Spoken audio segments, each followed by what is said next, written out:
waking up in 8 hours props up as well. Button officially clicked. Every time, every time. 8 hours. Which is not when my alarm is set, but my eldest tends to get up kind of in 8 hours' time, so about 5:30. Oh, okay. So I'm automatically awake as a result of that. That's I do 6:30 every day. I know I'm shaking my head, but I mean, my wife leaves the house at about 5:10, so. Wow. Yeah. That's like middle of the night for me.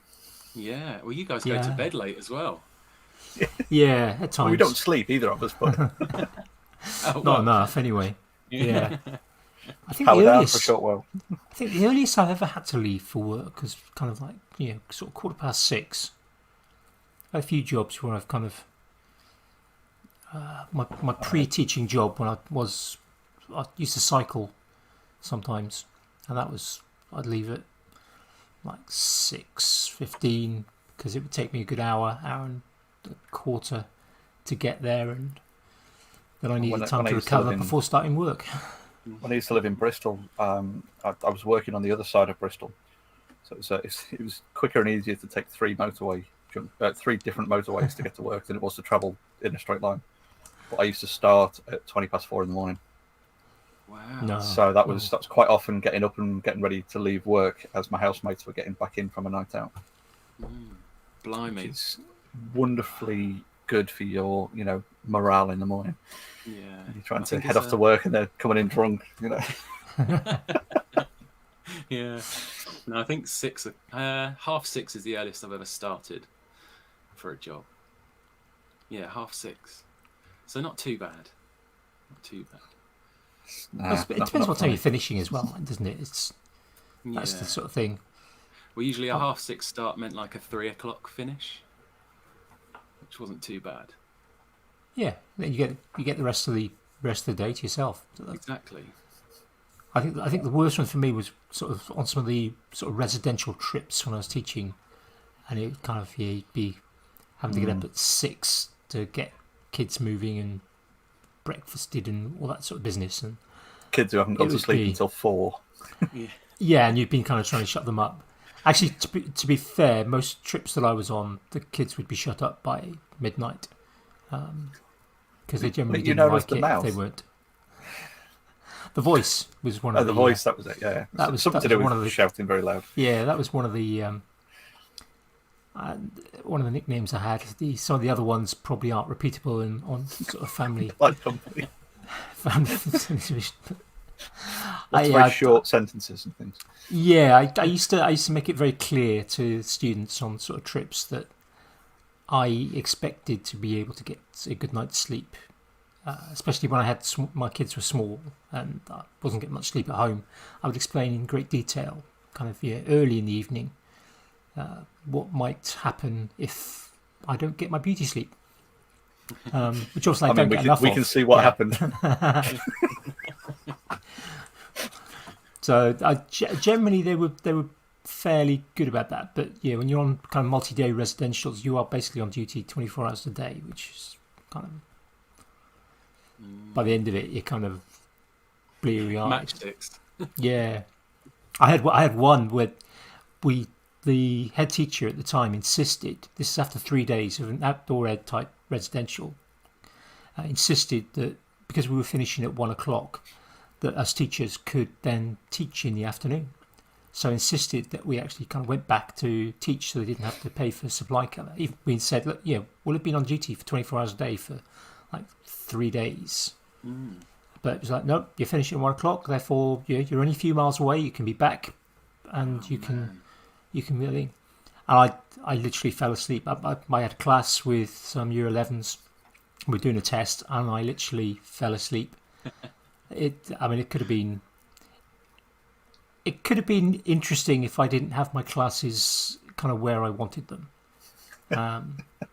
So I'm not even sure if they noticed. I may have fallen. I have had in the past a habit of falling asleep with my eyes open. Oh wow! And which freaks people out when it happens. Yeah.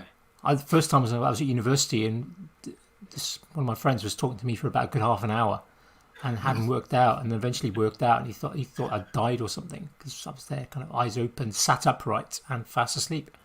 Batteries just needed changing. That was all. Yeah. Well, yeah, I'd run out of charge. So yeah, that could have been fun. That could have been fun, but luckily I did wake up before they finished the test. It's just nuts. Did you just kind of like gently wake up and realise where you were, or did you sort of like, what's going on? Yeah, there wasn't the flat. No, I didn't sort of thrash around. It was kind of more of just a short jerk of the head. So, snore yourself awake. Yeah, I hope not. No, they would have said something. They would have said something if I'd been snoring. Yeah. But, didn't wake up with your hand in warm water or anything. No. I did have actually one of that class actually fell asleep on me about 6 months later. In the class, he'd had some problems at home. He was not getting sort of the sleep he should have perhaps at home, and fell asleep.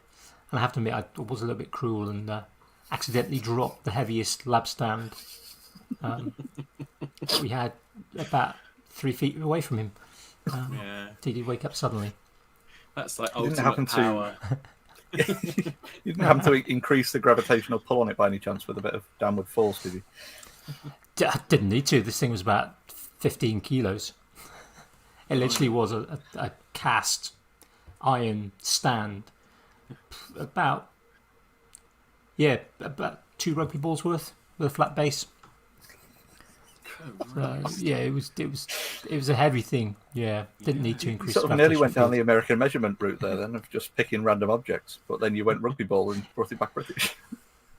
It was a close one. Well, yeah. Did you see that? There's been a meme going around this weekend about a sinkhole in a road in the States, talking about how it's being 6 like 8 washing machines wide. Yeah. It's like avoiding There's a metric. few of those. As somebody pointed out, all washing machines are made in metric nowadays anyway, so it is just a metric measurement. Imperial's converted metric now, isn't it? Yeah, I guess it probably would be. Yeah, although the original definitions would. The original definitions they were still hold. What pieces of metal. But even the American definitions of imperial measurements are based on the isometric stuff, but then converted to I think their ANSI equivalent for imperial measurements. So they've got a metrically defined inch. Yeah. Did you guys watch that? Oh, sorry, Andy. Go. Oh, go. And did you guys watch that video that Dan Brent put in the Fools of Tools group? The yes. guy explaining very funny. The barley corn becomes the inch. The inch becomes the. Yeah. It's fascinating how these measurements sort of came about. I mean, there were so many definitions of the foot. It was a long time before it was standardised, and similarly, it's got the pound and all these things. Pre-standardisation. It was a bit of a mess, really. Yeah. I was at a thing for it was like a works barbecue last night, and we were discussing things like these sort of weird traditions and things, and why we drive on this side of the road and almost everyone else doesn't. But one of the chaps was talking about castles, and we got onto it from stair treads and how the human brain adjusts to stair tread heights, and if you happen to move one of the treads by like 5 mil, you can't do the stairs anymore because you just get so ingrained in the muscle memory of it. And he was then talking about how helical staircases in old castles were always clockwise. Yeah. And they were always clockwise so that the people coming down the stairs were able to use their swords in their right hand, because the majority of people being right-handed. But anyone coming up would have to use it on the left hand. And what they'd also do is all the stairs would be roughly standard heights, and then every now and then they would stick one extra tall step in, so that the soldiers who were used to the castle would know which the step was when they were walking up. But anyone who was not used to the castle would then trip up that one step. for that very reason. Damn. It's just that. Yeah, a couple of months ago we went down to, well, not a couple of months actually, last month. Last month we went down to Battle Abbey, down at kind of just in the outskirts of, off to the way from Hastings. And part of the abbey, there's a tower, and you can go up into the sort of tower, and there's we go to a lot of castles. When we go on holiday, we tend to go to places where there's castles. That's kind of, we sort of do National Trust and English Heritage because they're the things we like. And so I was brought up in Wales. I've done a lot of castles. Jamie, I was just waiting for a joke then about when they were originally built or something. No, I but anyway, Battle Abbey. Battle Abbey, spiral staircase there. They're probably, in terms of kind of difficulty in clearing up, the worst staircase I've ever been on. I mean, it's worn. It's very worn. Obviously, it's been there for best part of 1,000 years. But yeah, so many odd steps. It was quite crazy. Actually, kind of. I went up on my own because the others didn't want to go up. Because it was a really hot day, and I was just like, I was stumbling on some of them. I'm normally pretty good on sort of spiral staircases because it was just so. Yeah, sometimes it was 4 or 5 inches, and then it'd be kind of 9 inches on another one. It was just really, really discombobulating. Yeah, and that's the thing, is it's just purely for exactly that reason, just for anyone invading, anyone not used to that staircase before. It's going to go face first into a sword or something. Yeah, well, face first into the steps, as I almost did a couple of times. It was a good job. There was kind of a rope on one side. It's a really weird thing though when you go into like an old castle. Cause I spent a lot of my youth going to North Wales specifically, but again doing a lot of the castles in North Wales.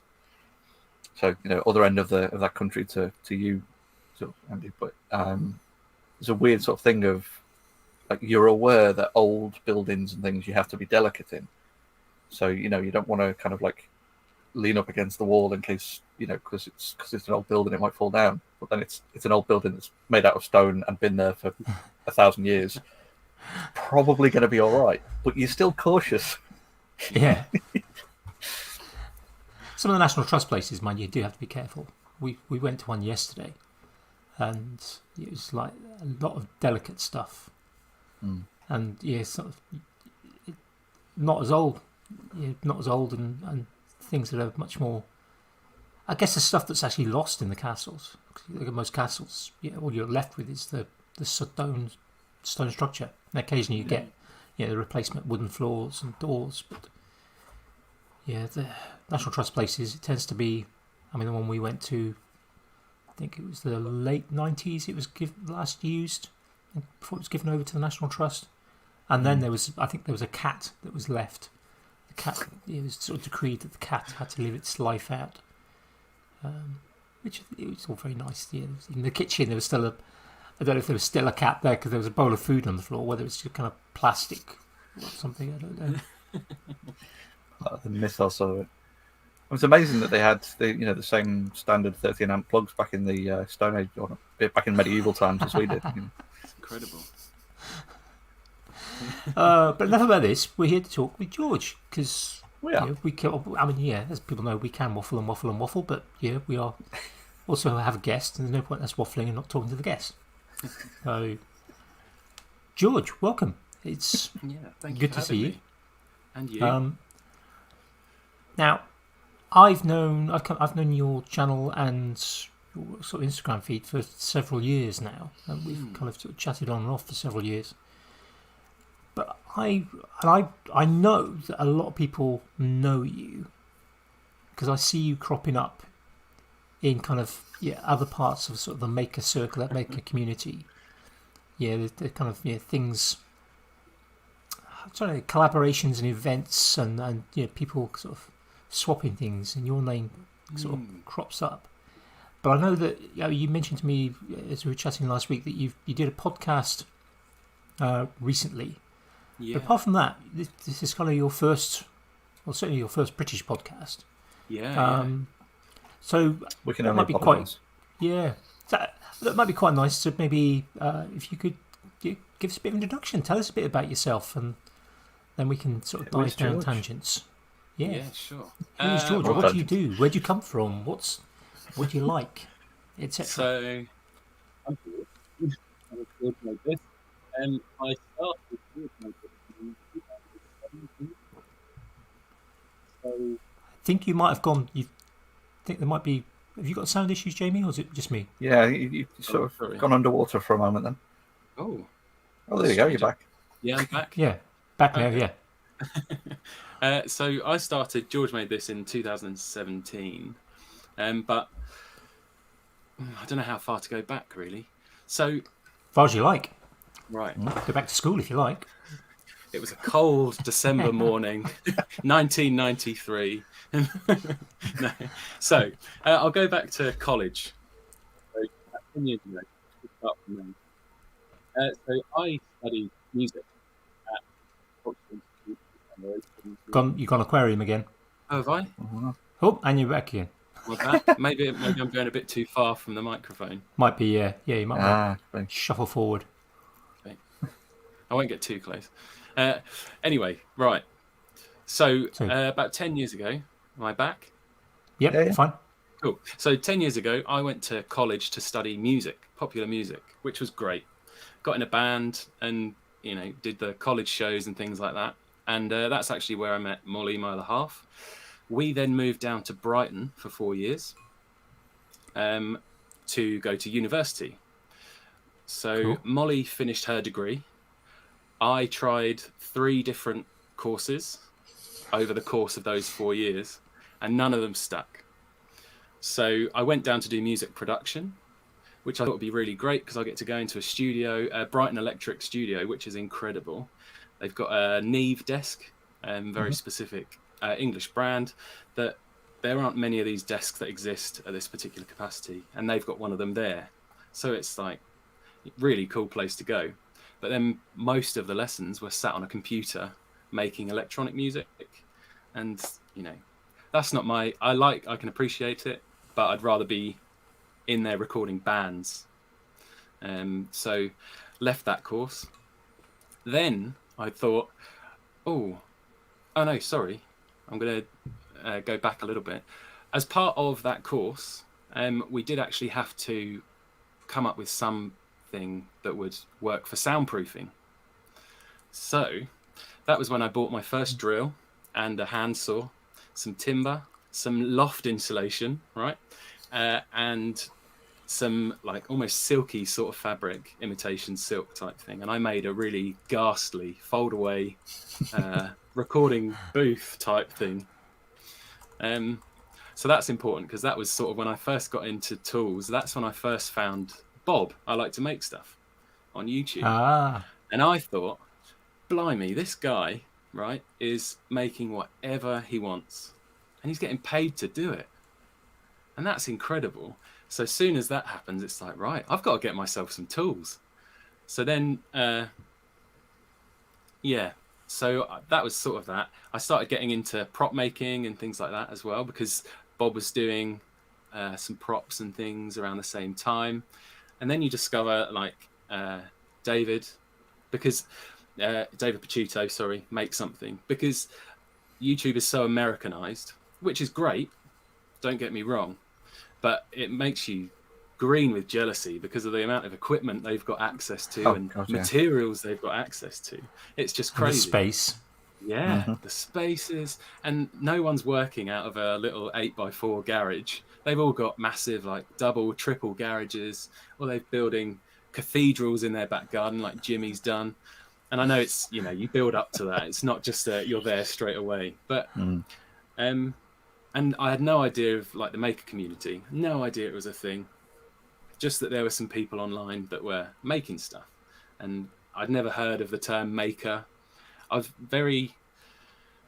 My school life was led a lot by my parents. So it was after school. I actually did start A levels. I got good GCSEs, went into A levels, couldn't stand it. And I hadn't quite figured out what I wanted to do, hence going on to do music, hence moving to Brighton, studying music. Great fun. Anyway, then I leave that course and I go on to study games programming because I thought I like video games. How hard can it be? I've never coded anything in my life. I'm going to go and do this course because all you need are GCSEs to get on it. And that went horribly wrong. Not horribly wrong.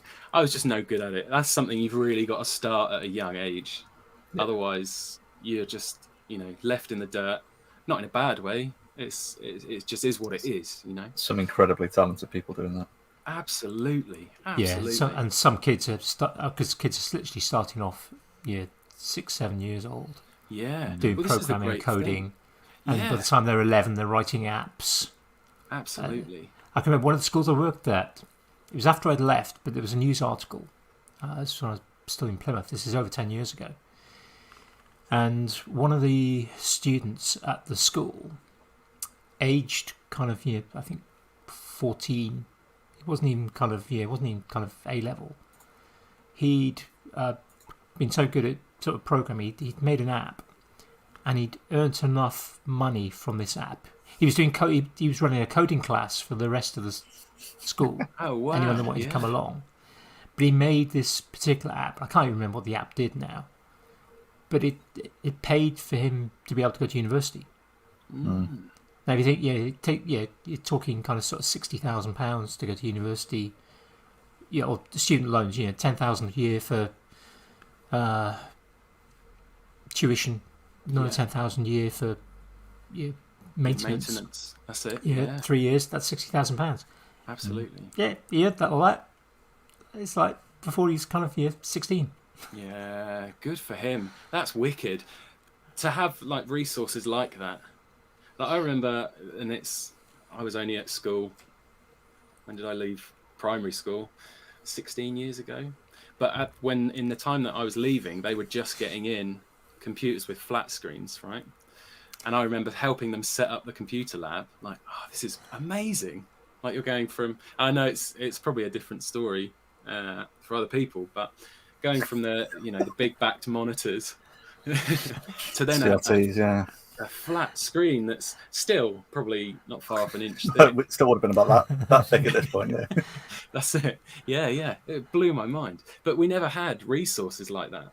Like I'm not even going to pretend to know what the names of them are, but where you've got programs that you click and drag just to teach you fundamentals. Yeah.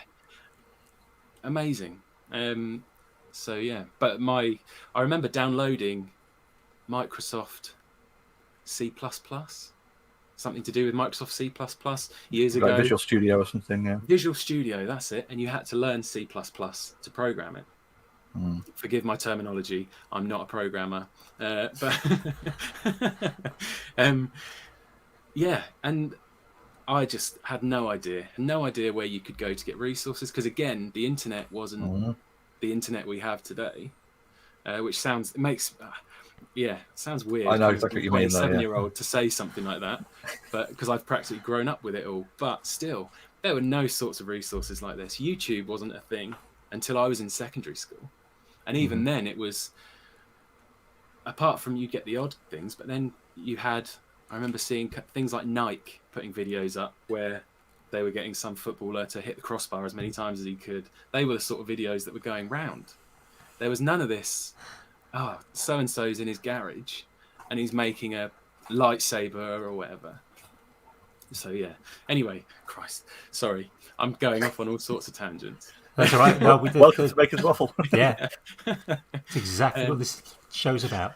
Yeah, I've lost where I was going with that, to be honest. Anyway, but computer programming. You're doing your games programming course. Right. So the cool thing about that was I got an Alienware laptop, right? Nice. And we did a bit of Photoshop and stuff like that as well to learn about textures and things like that for assets. So I left that course, got to keep the laptop. And I then sold that laptop to buy my camera to start making videos, because I had a little GoPro, the Session, the little Cube, Yeah, yeah. which is cool. But I was like, nah, I want to up my game. I don't need this laptop, because all I was using it for was for games, and I'm much more of a console gamer anyway. So I think I had about a year break, we'll say, got a job, and I then thought, do you know, I really like films. I'm going to go and do set design for film and TV. Mm-hmm. Really cool.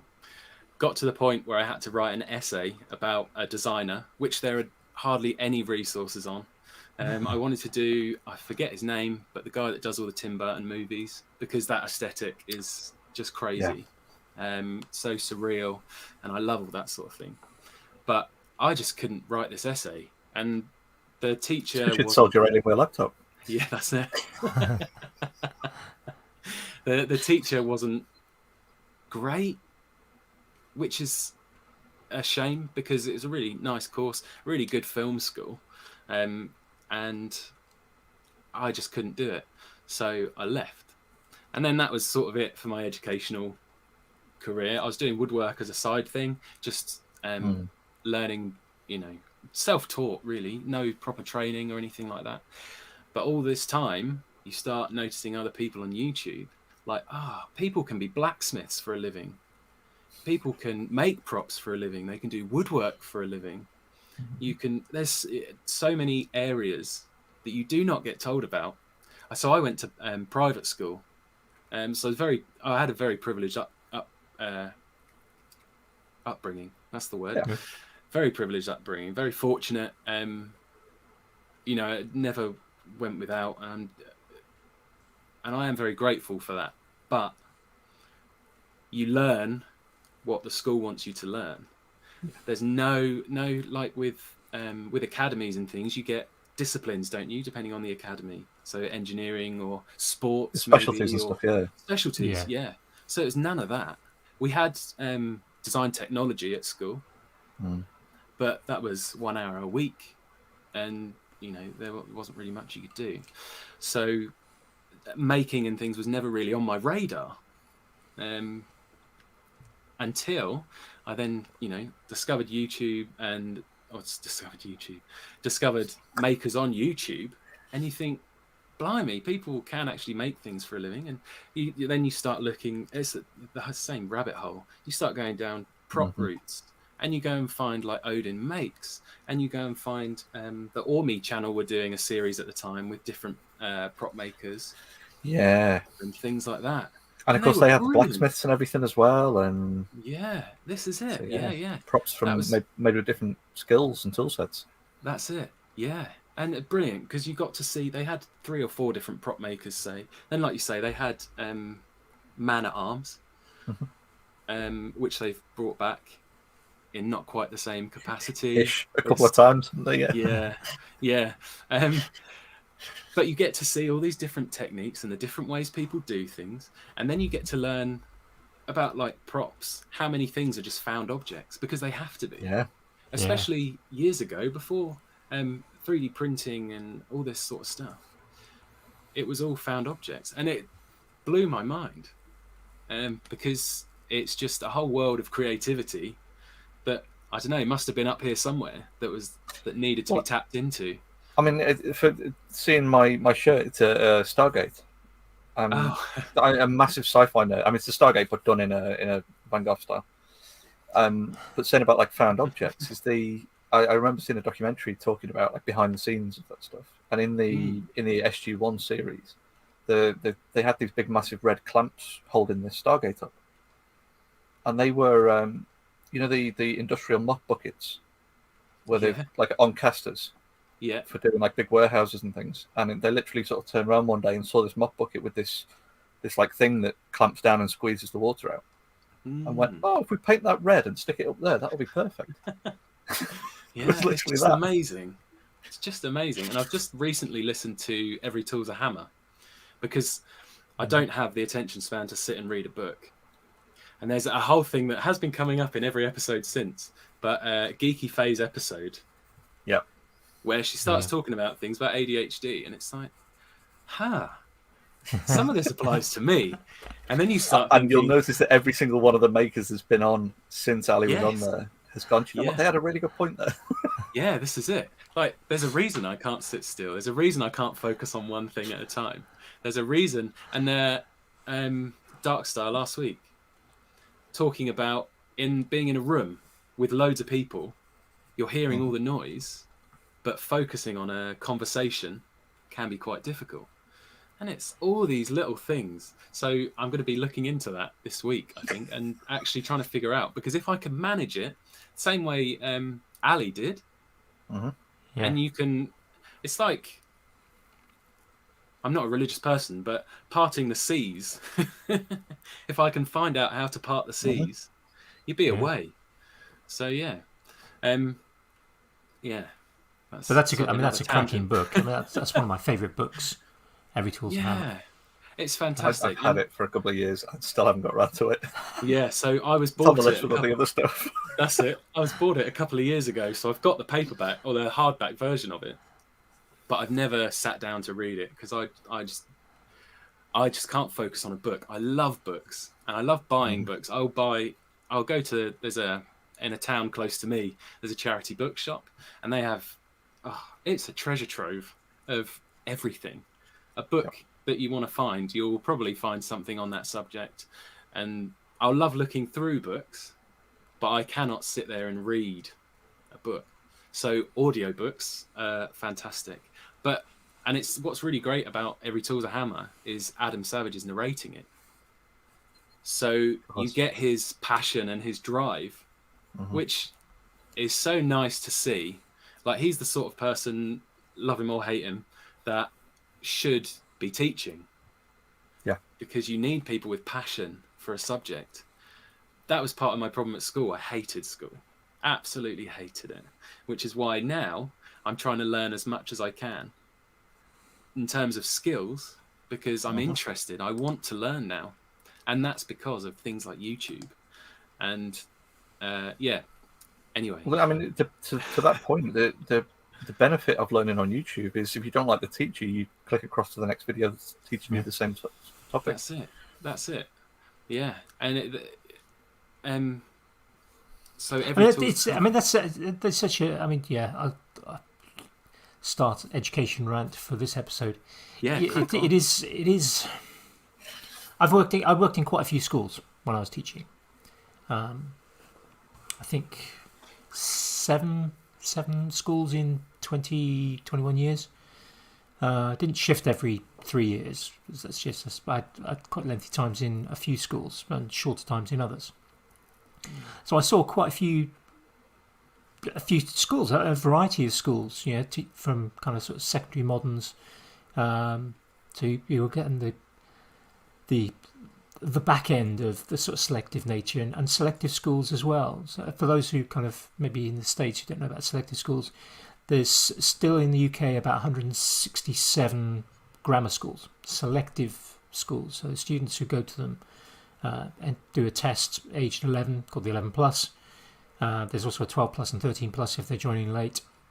Oh, wow. And if they are in the kind of the top 15 to 25%, depending on where the school is and the other schools that are available, they get kind of a more academic. Different to private schools, then, aren't they? Yeah, so a private school in the UK is one that people pay to send their students to. In sometimes called a public school, which is the opposite of what it is in. I think public schools in the States are different. Publicly run, same as a. So a public school in the UK is not generally open to the public unless they've got large amounts of money. So kind of the majority of schools in the UK are comprehensive, so students of all abilities go to them. But in a number of areas, there are still these sort of grammar schools. So the grammar schools select out the best students, and then the remaining students go to what are called secondary moderns.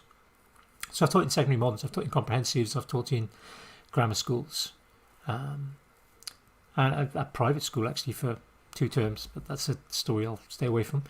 And I've seen a lot of technology. I've always been kind of technology's kind of. I was kind of sometimes think I maybe could have gone into it, but I've often got to know the people in the technology departments and work closely with them because of my interests.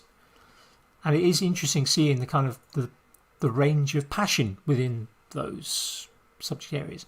Because I've worked with some sort of technology teachers, design technology, craft design and technology, there's a variety of kind of names it's had over the years, who are super passionate, who drive forward, who will try, they'll have the drive to get things like laser cutters and 3D printers and get students doing a variety of things and getting students doing some of the older stuff as well, so getting the bit of blacksmithing or more likely brazing and a variety of different things. And I've taught in other ones where it's kind of like, we'll just get a bit of wood and we'll use a handsaw and just cut something. And it's not enthusing anyone to learn how to make.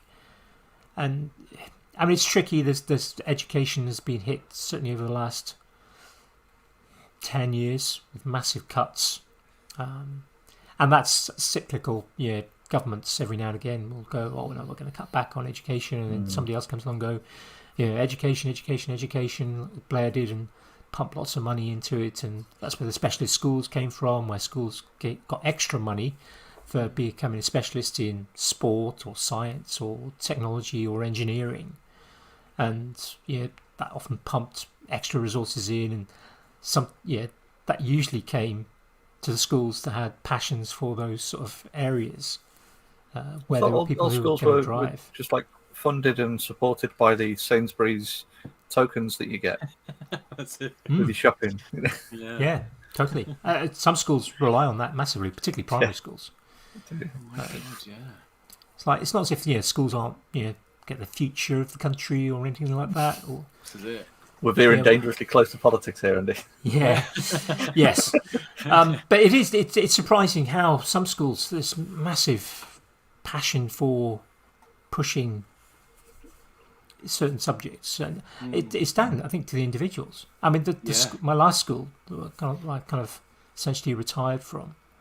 The technology department there, the guy who was in charge of technology there was really pushing it. It was a girls' school, and it was breaking the kind of sort of stereotype of girls aren't interested in doing stuff with wood or metal, because they were doing plenty of stuff with wood and metal, and good stuff, really good stuff. Because there was somebody in charge of it who had passion for it and pushed it, and and that's I think that's quite good at mine. It was like art, design, and technology that we had sort of like a term of each. We'd switch between, and it was the design teacher. She was brilliant, really, really passionate about the actual design point, and they were all in the same building. So you sort of walk through the double doors and you go into the workshop. You turn left, you'd go into the design room. You turn right. It was all drawing boards and all your actual design tools. And then you go up the stairs and you were in the art department. We'd do a term in each as you moved around. And it was they were all passionate, but there was a bit of overlap. So, a bit of overlap on the actual technology side. The machine shop was run by the rugby teacher, the ex Scotland flanker. 6'8", monstrous cauliflower ears and everything, but would then be teaching you these intricate things of brazing 2 bits of steel together. Fantastic. And there's the other kind of thing. Where do teachers necessarily have some of the skills? I mean, I've worked with some teachers who have the skills, who will make the most amazing things for themselves. I've worked with other sort of technology teachers who don't know one side of a bandsaw from the other. Never mind, something more complex. And that's not a personal attack on them. It's partly kind of an attack on the system of are people getting the necessary training before they go in? Are they coming from backgrounds that actually kind of lend themselves to teaching the practical side of things? Because you can go into teacher in technology, school, coming from a background of, say, just design, industrial design, and not necessarily having had any practical experience of making things. It's interesting though that in that sense, the sort of the counterpoint to that is the change in actual industry now of it Yep. becoming more commonplace. For people going into jobs based on their hobbies and their abilities to make outside. They might have a background in whatever it is, but then being able to do a bit of 3D printed on the side, or be a hobby turner, or stuff like that, and being able to get into jobs based on the interesting things that they do outside of the the last 10 years of their professional life. And it's nice to see that change, I think, because I know we've got a few friends who've sort of gone into new jobs, and almost as soon as their feet have touched the floor, it's been, oh, you do this as well. Oh, can you have a look at this? And Can you just? yeah, the can you just? Yeah. It's a great phrase. Oh, dangerous words. Yeah. Yeah. No, but that passion is I think one of the most important things. I had I'll give you two ends of the spectrum. So let's start at the slow end of the spectrum. One of my subjects that I took for A-level was sociology. Let's learn about society, how it works. Brilliant. Really interesting stuff. And our lessons was the teacher reading from a textbook with us all copying it down. And he was other than that, like, he was a great guy, a real card, we'll call him. Absolute nut bar. But when it came to these lessons, it was just, it was draining. And sociology, you should be doing, coming up with like social studies that you can then go out and this is it. See people and get. This is it. Test Some your of us friends could be and Karl Marx, Exactly. And, find out if you're a psychopath. Yeah. Yeah, that's it. Yeah.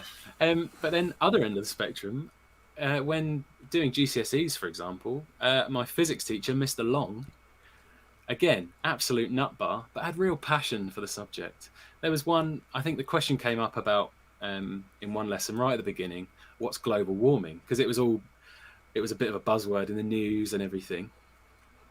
And the whole lesson was him ranting about global warming and how it is a thing, but no one's taking it seriously enough. And it's fantastic. That's the sort of passion you want from a teacher. It doesn't matter. You know what these physics teachers are like. Yeah. They're all nutters. That's it. Yeah. But it's nice to have that. Yeah. You need a character to teach something to keep kids interested. They're memorable people, as evidence for the fact that you still remember them. This is it. Yeah, this is it. There were some real characters at my school, but again, some of them were just rubbish teachers. Couldn't get you interested in anything. Maybe it was just me, but I'm not saying.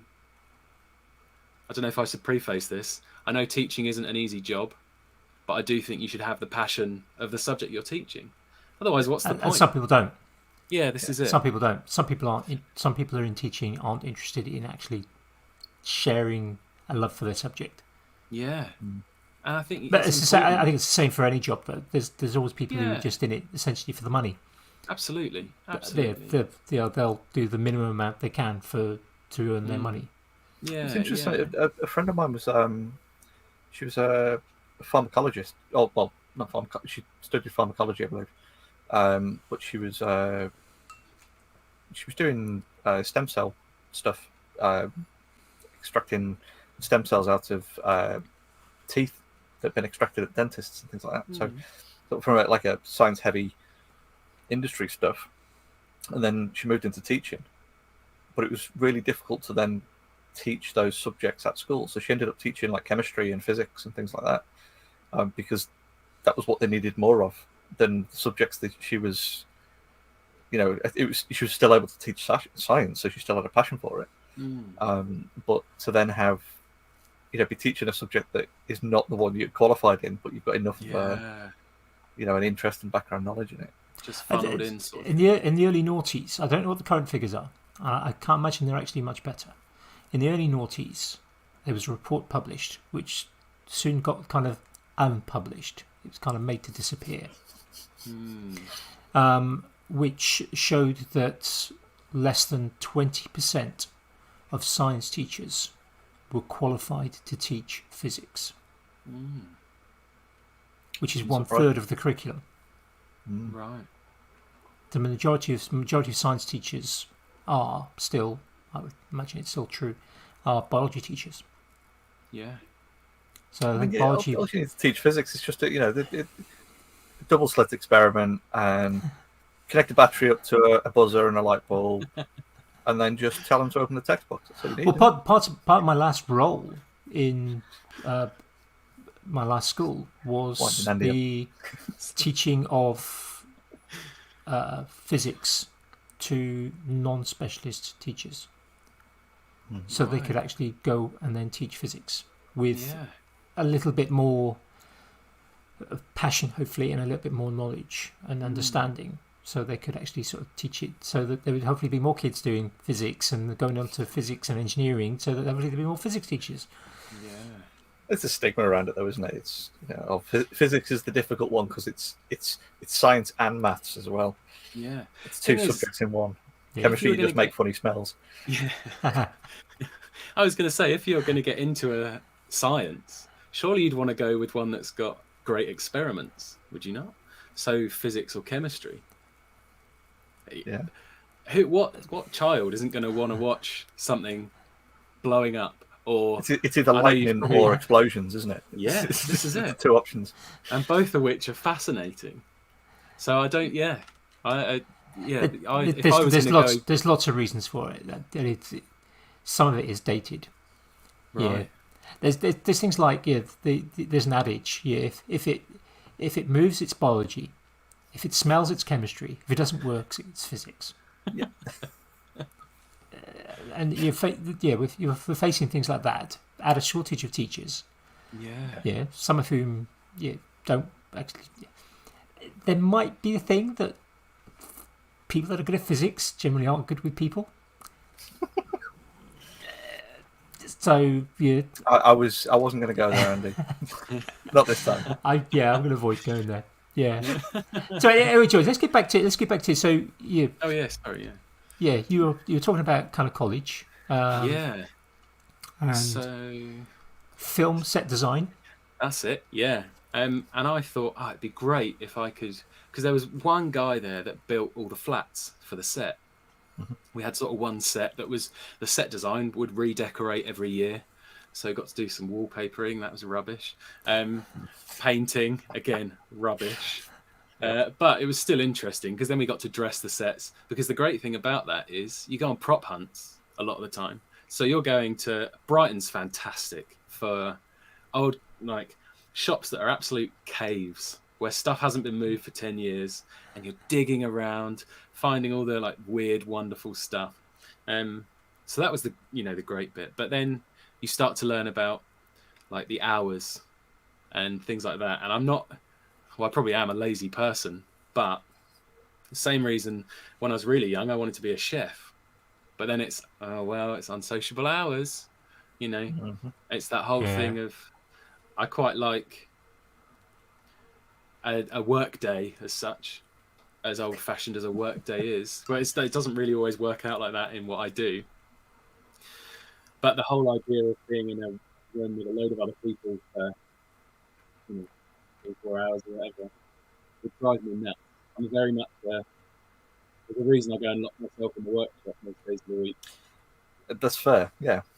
And no disrespect to anyone that does that, because I wish I could. Like hearing in Every Tool's a Hammer, Adam talking about the prop houses he used to work at and how you'd learn different things from each person that worked there. Everyone's got their own little tricks of the trade and things like that. But it's still, I'm quite a solitary person. So then I was sort of still doing woodwork in the background as a side thing, just messing around sort of thing. I'd started working, can I say brands and companies? Yeah. So I'd started working at Screwfix. Brilliant. Discount on tools, You're just not allowed to say those. Ah, okay. Tool so Station's competition. yeah, that's it. Yeah, the other company that is not Tool Station. Great place to work. You get a discount on tools. Who wouldn't want that? And for not necessarily. It's a very narrow place to buy your tools from because it's all DIY based. You're not going to get mortisers, or you're not going to get CNCs. You're not going to get 3D printers. You're not going to get any of the more specialist tools that you'd have to go to, other places to find.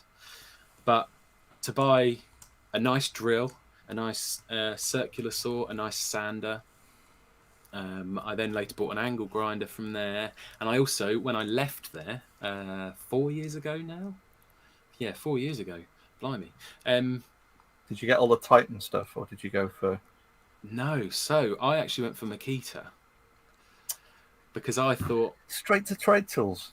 Yeah, well, and I will say I've put my Makita drill through all sorts, and it's still going strong. So I think I made the right choice. But I bought a circular saw from there that I did then later cut through the cable on. So that's why all my tools are now cordless. It's difficult to cut through its own battery. Exactly. If you can do that, you're doing really well.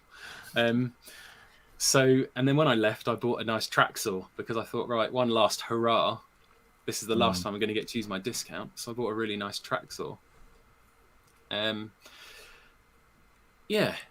Left there, was still doing stuff in the background. By the time was that kind of hobby background stuff? Was that kind of hobby, or were you earning some money from that? I'd sort of tried to make money. I'd built a bench out of pallet wood, and I then later moved on and done a TV cabinet out of scaffold boards and a couple of storage chests out of scaffold boards for someone. So it was sort of like, Were you in a shipping container then? No, so I was actually working on a 2 by 3 meter-ish bit of decking in my flat in Brighton. So a lot of the flats in more of the residential areas in Brighton are all townhouses. So what you'll find is there'll be a basement flat, and that's where we lived at the time because there was no way we were. When I say we, Molly and I, my other half, when we moved down to Brighton, we were like, we are not moving into student accommodation. we can deal with each other. Get an adult property. This is it. But we can't rely on other people because Molly's sister at the time was living in student accommodation, and it was always a tip. People were always leaving mess everywhere. And it's just, I'm not the cleanest person, but I could not deal with that. And neither could Molly, which was great. Match made in heaven sort of thing. So it was like, right, we're going to rent a flat. Brilliant. So we rented a basement flat where we had a little decking area. And the garden wasn't ours, that was the people that lived above. Because the bit above was privately owned by family or whatever. So that was where I was doing all my work. And I've built my first workbench out of 2 pallets. 3 pallets, sorry, in a U shape. And then a bit of OSB on the top and a bit of OSB on the middle as a shelf. Nice. Brilliant. Worked a dream. Absolute dream. But that was like the first time I'd been to a timber merchant's. Can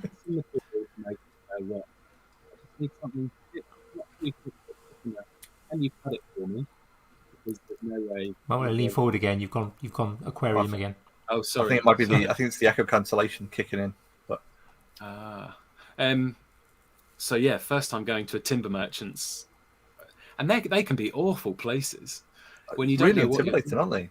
Yeah, absolutely. Everything looks really expensive. Everything's massive and unwieldy. Yeah. But did they at least? I sort of lip reading a bit there. Did they cut it down for you? Yes. Yeah, they cut it down for me. I had a car, but there was no way I'd get an 8x4 sheet in what was it at the time? A VW Polo. So out the handsaw out the back trying to rip it down. Yeah. I've done that. And then they're like, horrible. "Oh, look at that guy out there!" But I find if you go in, and you'll hear a lot of people say this, if you go in and say, "I've got no idea what I'm doing, but I need this," as long as you know roughly what you need something for. And I don't know why I chose OSB because it's a horrible surface to work from, unless you get the structural stuff, which has got a nice flat surface on one side. I didn't do that because, again, it's like, the cheapest, I don't want to spend loads because I don't even know if this is going to work out, sort of thing. I might be rubbish at this. So built my first workbench. Amazing feeling, because you've built something. It might be a couple of bits of OSB and 3 pallets that you've screwed together in a really ropey way, but it's a yours, surface. and you made it. Absolutely. And everything you make after that is made on that workbench you made. Exactly. So after that, I remember also going and picking up a vise from someone that was free. Brilliant. Not the right kind of vise for woodworking. It was a proper engineering vise, big, heavy thing that I left attached to the workbench, covered in a super drug bag, just to stop it from rusting when I wasn't using it. Yeah. And at the time, I don't know why I'm going to tell you this, but when I went and got the vise, the lady was like, "Oh, I've got loads of VHSs. Do you want them?" And this is where you really start realizing I've got a problem. I was like, really stood there for a second, like, do I need some VHSs? And then What can I make those into? Yeah, that's it. I just had to walk away. I was like, I just don't know where I'm going to store them. That old adage. That's a good one, by the way. I love it, but I just don't know where I'm going to store it. Yeah. And that was my first workbench. Fantastic. And then the flat was quite small. It was it was all one hallway. The hallway was probably 1.5 meters wide, but then all the rooms came off of that one hallway. The kitchen was right down the end. Then you had the toilet was at the back, right at the back, not at the back of the garden, behind the kitchen. And then coming back towards the front door, you had the bedroom, the living room, the front door.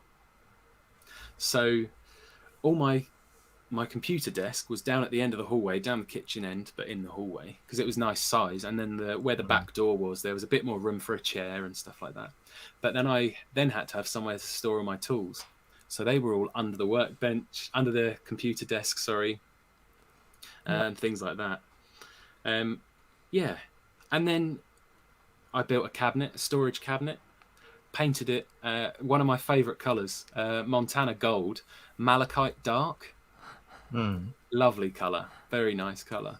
And I'll forever remember the name of that green until the day I die. Because I remember looking at this colour and thinking, God, that's a nice colour. It's one of those things you get attached to, I suppose. That sounds mental. I probably sound like a complete case. I mean, there's a couple of makers in the community that are very attached to very specific Montana Gold colours. Yeah. So yeah, that's just another one on the list, mate. No, it's great. They also do, in their Montana Black range, they do a colour called Slimer. And you've obviously both guessed where that's from, so I don't need to say any more on that. Yeah, I wonder if Al's well. discovered that one yet. Yeah, maybe. It's probably not far off his green, actually. It might be a bit more neon. Al's very neon as it is. So. Yeah. So let me think. So then we moved back here. So when I say here, I'm now in Holland-on-Sea, which is just down the road from a place called Clacton-on-Sea, which is a dive. Holland-on-Sea is where I'm probably the youngest person that lives on my road. Or like Molly and I are the youngest people that live on our road. Southeast UK, isn't it? Essentially. Yeah, that's it. Near Colchester. Colchester's got a castle, Andy, that you might have been to. No, haven't been. Oh well, haven't been there yet. I'll have to. Still got the old Roman remains. It is, because it used to be the capital. Colchester used to be the capital. I haven't really delved too much into the history of it all, but it did used to be the capital of the UK. I mean, in the Roman times, when the Womans were around. So we moved back here because it's cheaper.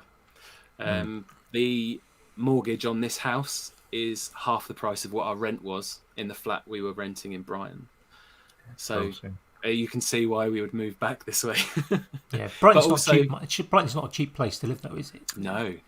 It's again, going by prices, you can't buy a flat for any less than 275,000, which property prices at the moment are ridiculous anyway.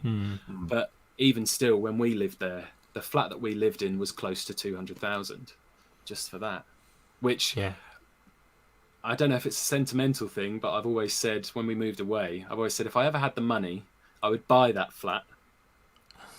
Just as it's purely a sentimental thing. I'd probably never have the money, but it's just one of those weird things that you come out with every now and again. That's like, yeah.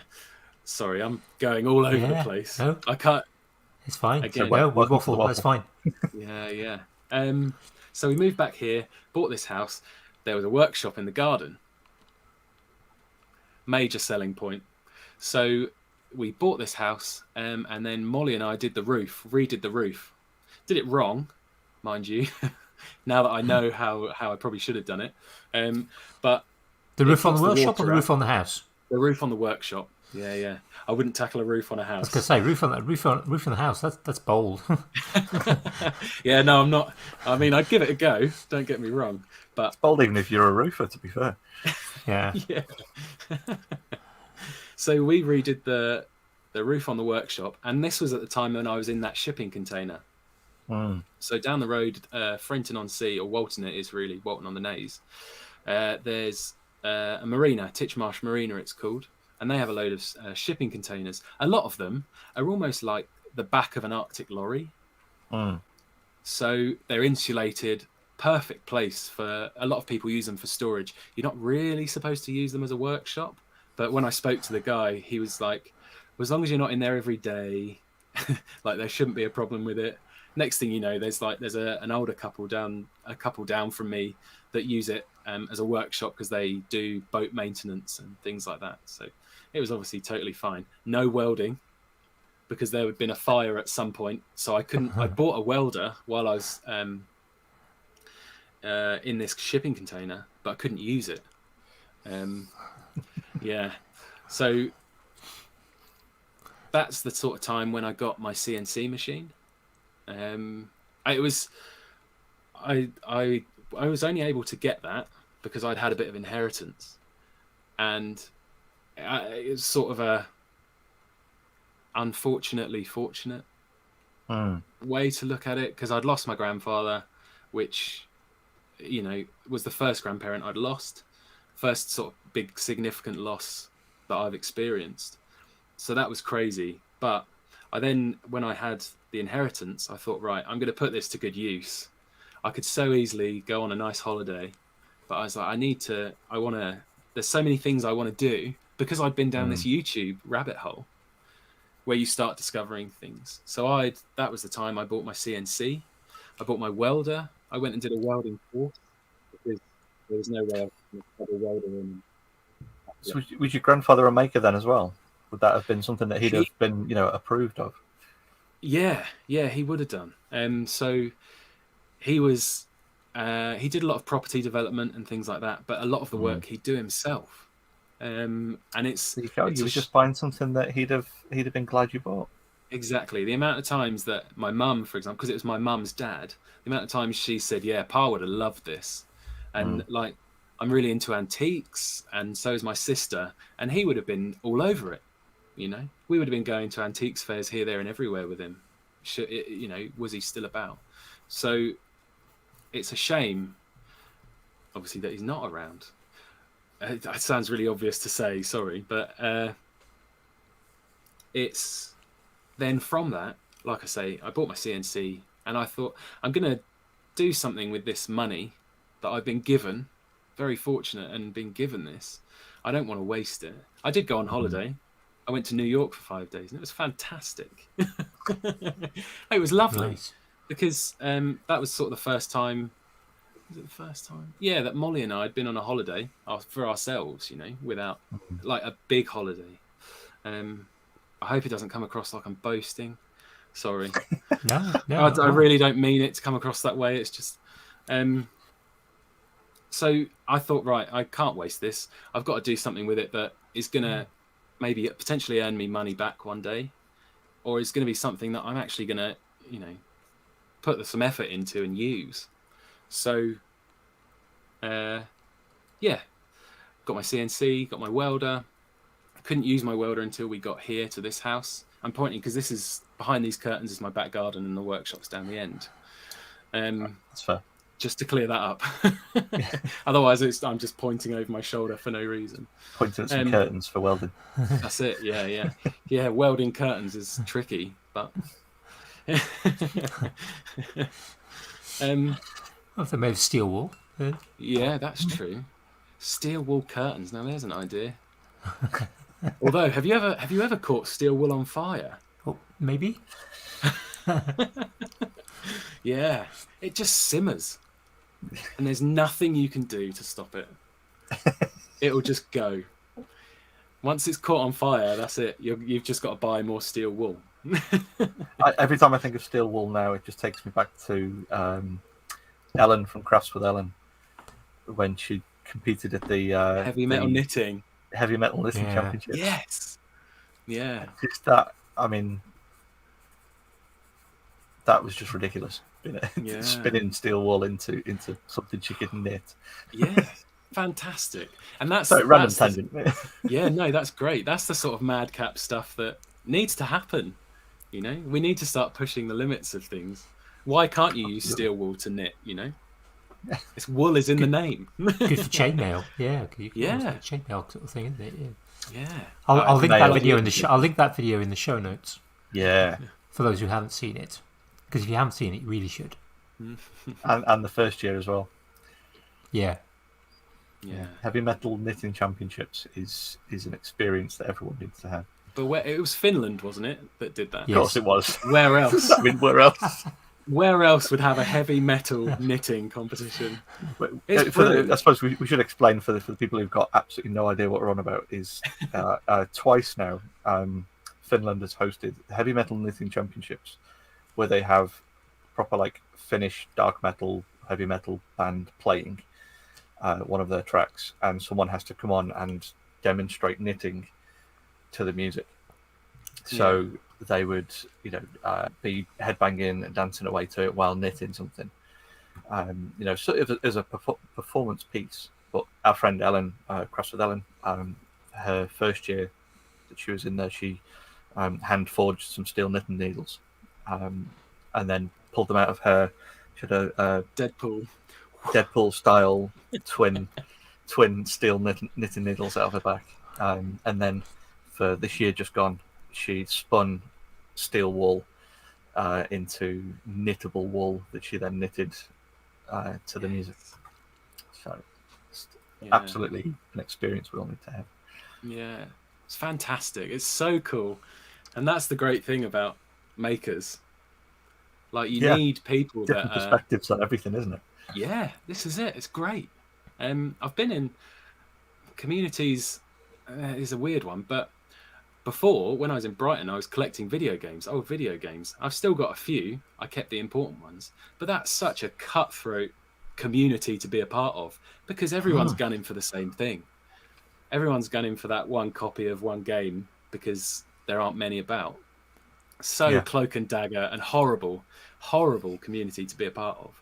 And then you get communities like the maker community where people, and all right, there are going to be sections of communities, not to compartmentalize things, but just to illustrate the point, that won't want to share their secrets and things like that. Fair enough. Of course, yeah. Fair enough.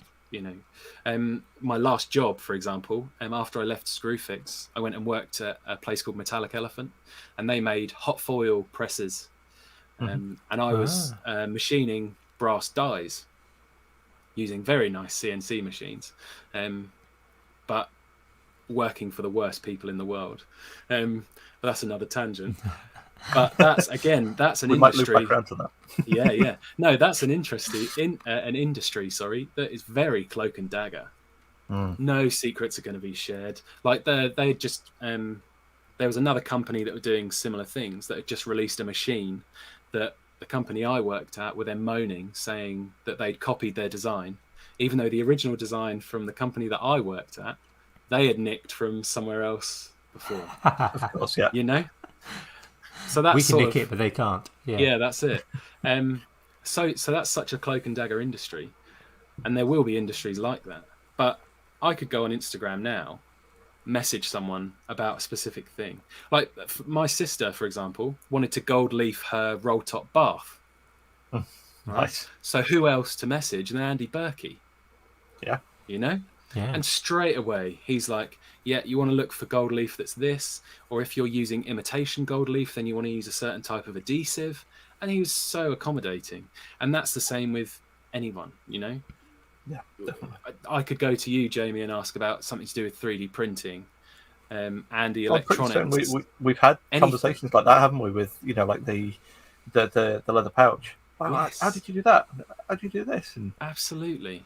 it's just freely available knowledge. It's we all want to make each other better.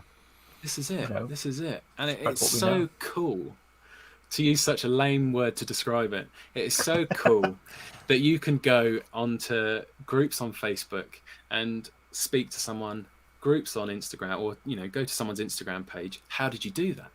Oh, I've never seen that before. Where did you get it? What have you what specific paint have you used? What, I don't know, you could probably ask someone what length of screw they've used for something. And 9 times out of 10, or 9.9 times out of 10, the person will come back to you with, here it is, this is what I've used, here's a link to it, or you can get them here. And it's so nice. And so, I don't know if wholesome's the right word, but everyone wants to share, which is how it should be, No one's going to be... It was wonderful, actually. I had a wonderful moment at Maker Central. Just like talking about like prop making, and with Andy Berkey specifically. I was my brother, who's actually in the chat, Rupert Pearson. He does prop making and special effects quite a lot for music videos and things. Yeah. Among other things, but I was introducing. So there was Andy Berkey, there was Caro from Prop Shop Berlin, and then my brother there, and I was introducing them to, well, not introducing Caro and Berkey because they know each other, but introducing my brother to them, two wonderful friends of mine who, I adore what they do and them as people. And to be able to introduce my brother, who obviously I also adore what he does and him as a person, to be able to go, look, these people, and they were, the three of them were, showing each other what they did, and it was all like, oh, look at this, flicking through photos, and then just being able to sort of take a step back and just see these three people then with like complete mutual appreciation for everyone's work and stuff. Yeah, just feel like, oh, this is cool. It's just like, it's just wicked to have a fountain of knowledge at your fingertips. Absolutely, it's just mind-blowing. Which is why I find it so exciting for kids nowadays to have the resources that they have for things. Yeah. And I know, no, I'm not going. That's going to get a bit political, but it's great. It's great that kids can go on the internet and find out about anything within reason, because there are certain topics that, ages and all that sort of thing, that it gets a bit iffy. But to be able to go on YouTube, type in how to cut dovetails, and find 50 results. All right, 40 of those results might be 4-hour-long videos where the guy's telling you about what he had for dinner last night. Paul Sellers is still good to watch. No, see, some of my favourites are people like Frank Howarth, and Four Eyes, just because it's so slow paced. And Frank Howarth's content is some of the most phenomenal, innocent and phenomenal content. The stuff that guy can do with a CNC and a lathe, mind blowing. But also, it's when he's telling the stories, every now and again he does a little laugh, and it's just so heartwarming. It is to hear. He's just such a big kid as well. I think is the beauty of it. Yeah, because he's just so curious and so, like you say, talented. Phenomenally talented. Annoyingly so, but so curious and so innocent with it as well. It is that innocent curiosity in the way he puts the videos together as well. Yeah, I wondered what was going to happen if I did this, so I had a go at it. And it's that. This is it. Yeah.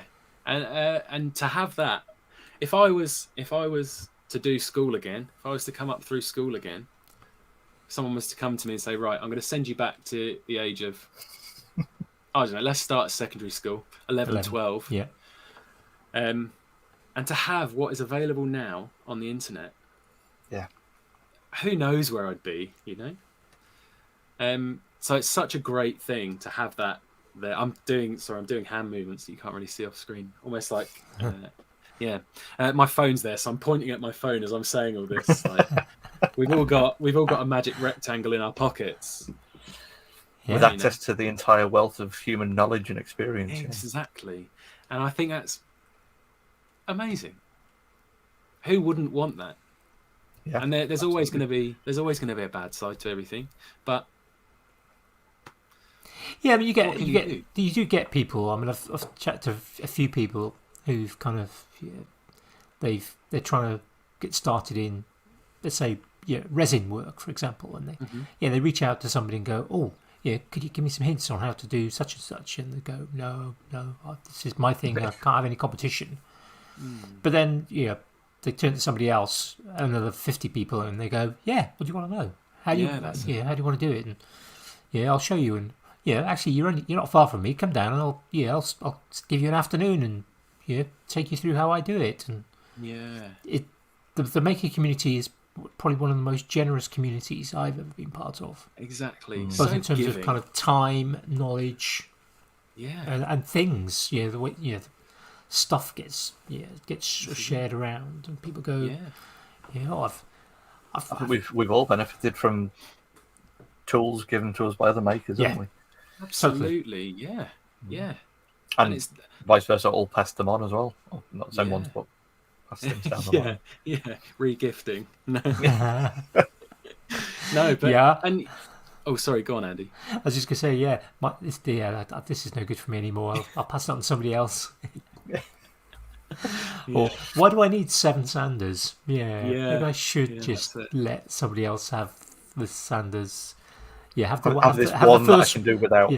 Have the first one I bought, because now I've bought something else because I didn't really like using it, so I'll pass that on. I have used that as an excuse to upgrade some stuff. Like, my mate once asked me if he could borrow my drill, so if I upgrade mine, I can give him that one, and then he's got his own.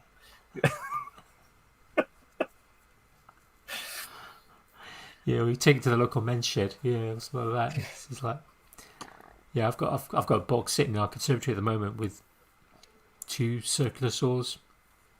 One big one, one's one of the kind of 4-inch circular saws, and a couple of, at least one. I think there's a sander in there. It's been there so long, I've forgotten what's in there. But certainly my local men's shed's had at least 1, if not 2 sanders off me. Yeah. Well, you keep finding them. Fantastic. I've only found 1. 2. 2. I've only found 2 sanders. We had a question from Duncan before. We did have a question, because you now, am I right in thinking this making is essentially your job now? Yeah. So, COVID happened, and the managers are going round. Right, George, we're going to put you on furlough. Straight away, I'm like, yeah, fantastic, whatever. If it helps the company, great. I'll go on furlough. Do you know how long for? And he's like, well, it could be a month, could be 3 months. We don't know. And I'm like, fantastic. My first thought is, I can be in the workshop every day. You hear of people that spent lockdown in front of a TV, and don't get me wrong, there's been some of that where there's been days where I'm just like, I just need to sit in front of the TV. But when someone tells you, right, you're going to get paid 80% of your wage to go home and stay away from other people. Yep. Count me in, Yeah. And then June rolls around and I get a letter. Due to the current situation, blah, blah, blah, blah, blah, we're going to have to make some redundancies. Unfortunately, you're one of the ones that's been let go. Normally, when you get that sort of letter, you should be a bit, what am I going to do? Yeah. I was like, that's interesting. So I thought, right, I don't know what to do. I'd really like to work for myself. I've been saying for a few years now that I don't want to work for other people because bad experiences with management and things like that. Too many captains, too many cooks, whatever the phrase is. You know what I mean? Yeah. You've got several levels of management, even at Screwfix. You've got the managers, you've got regional managers, area managers, supervisor or store managers, supervisors. You know, it's And just people ridiculous. don't quit bad jobs. People quit bad managers. Yes, Yeah. Jamie, exactly. So that was the reason I used to work at Curry's. I left working there because you're just being pushed to sell stuff that people really don't need. There goes any future Curry's sponsorships. Who else? Screwfix, great company to work for, but again, it depends on the management. My store manager in Brighton was amazing, firm but fair. You know, if you had a problem, he'd work through it with you, no problem. If you needed a day off, yeah, we'll see what we can do. We might be able to get you a few hours here or there, but you know, we'll do our best, sort of thing. Came here, and the guy that was running the store here wasn't really running it. Like he could have always understaffed. And it was in the budget to hire a good sort of 3 or 4 more people. Never happened. And then they gave him his own store in another part of Essex, which blew my mind. So he had a manager for a little bit, young guy, and he was fantastic. You know, really like similar to what I had in Brighton, the manager I had in Brighton. Then we got another one in. It was a little bit. I don't really know the words. Not that they'll watch this, but you know. And this is once you were still working for Screwfix when you moved. Sorry. Yes, yeah, I was still working for Screwfix when I moved back here. And I just as soon as you're putting forward ideas that, regardless if they're good or bad, they're just being battered away because their way is the only way, and there's no way to do anything else about it. You lose motivation. The only way is Essex, then. God, it's not like it is on telly. Unfortunately, I've never seen it, but it was just just prompted me that their way is the only way, and my head just went straight to the. Yeah, I've never seen an episode, just to clear that up. But it's nothing like that. That's one small town, very close to London. The amount of times I had when I lived in Brighton, oh, you don't sound like you're from Essex. And I'd look at them dead in the eyes. I'd be like, thank you. That's one hell of a compliment. It is, yeah. You don't realise how much of a compliment that is. Anyway. So left there and got this job at this company, Metallic Elephant. And I actually started off doing magnesium etching. Oh, nice. Ooh. Yeah, so you're playing with acid all day, putting it into big vats with... I can't remember the name of the chemical, but all sorts of chemicals going into a bath. You put a plate in attach it to another plate. Eventually, when you put the lid down, it sits like this. The plate spins, and there's all sorts of paddles in the bottom of the vat that push up this acid. And because you apply a sort of a screen to the magnesium that you put in not quite UV, a different kind of light to... terminology is leaving my head right now, but it leaves the mask on there so that the acid eats away the bare magnesium and not the inked over bit, for example. And then it came up, we're getting another CNC and we're looking to move someone over. So I was like, right, I'm going to express my interest in this, because this acid etching thing, health and safety was iffy anyway, right? Yeah. Can imagine. But there's so many different things where you think that really shouldn't be done like that. And you're never going to say anything because you're never going to change their mind. They're never going to want to spend any money on anything but themselves, the owners of the company, without going too far down that one. And it was like, right, I'm going to get in on this CNC and start doing that. You already have your CNC at this point as well? Yes, yeah. So funnily enough, and every time someone asks me about Instagram, if they're doing this sort of thing, like I've just started a college course. One of the first things I say is get on Instagram, because my Instagram profile is part of what got me this job. Of course, yeah. Because they see that you're doing all sorts of different stuff and all this sort of thing. So anyway, I move over to the CNC side, and I end up doing that for about a year and a half. It wasn't programming in the sense of coding and things like that. It was using a program called ArtCam.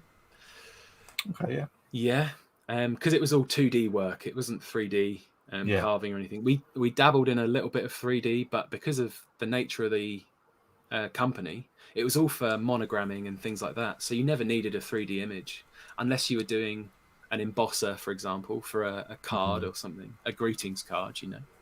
So was this still doing magnesium, or was this doing? So this brass at this then? point, yeah, you can use magnesium on a CNC, but magnesium is very flammable. It is Stupidly flammable. So there was actually giggling. Yeah, there was a company down the road from where I worked that went up in flames because of some magnesium had caught fire, and once magnesium's on fire, there's no problem. Yeah, you can't put it out, can you? There's No. a few like that. Like titanium's the same. You've just got to let it burn Right. out. And... Yeah. So one of the stories on magnesium, one of the stories I was told when I was doing my training, because they kind of teach training, they kind of give you some of the horror stories of things that have gone badly wrong and things you should avoid doing, and and kind of near misses or the not near misses. Like I think the only case of a physics teacher getting killed was the kind of high voltage national grid transmission line sort of demonstrations. But one of the ones they mentioned because a common thing to do is take some magnesium, pair of tongs, and get kids to burn it, and you look at it through kind of blue welding glass and things like that. It's a nice thing to do. You can then you put do it in magnesium to oxygen, magnesium oxide is great. and But one of the stories was somebody who magnesium normally is delivered in what used to be in like a round sort of 4-inch diameter, 1-inch deep sort of metal tin, screw off lid, a bit like a tobacco tin essentially, an old-fashioned tobacco tin. Like pellets. Yeah, well, pellets. Stuff, yeah, they're a little bit bigger actually than a pellet tin, but essentially, like a pellet tin. Normally a screw thread rather than a pellet tins are often a push fit. But that doesn't matter.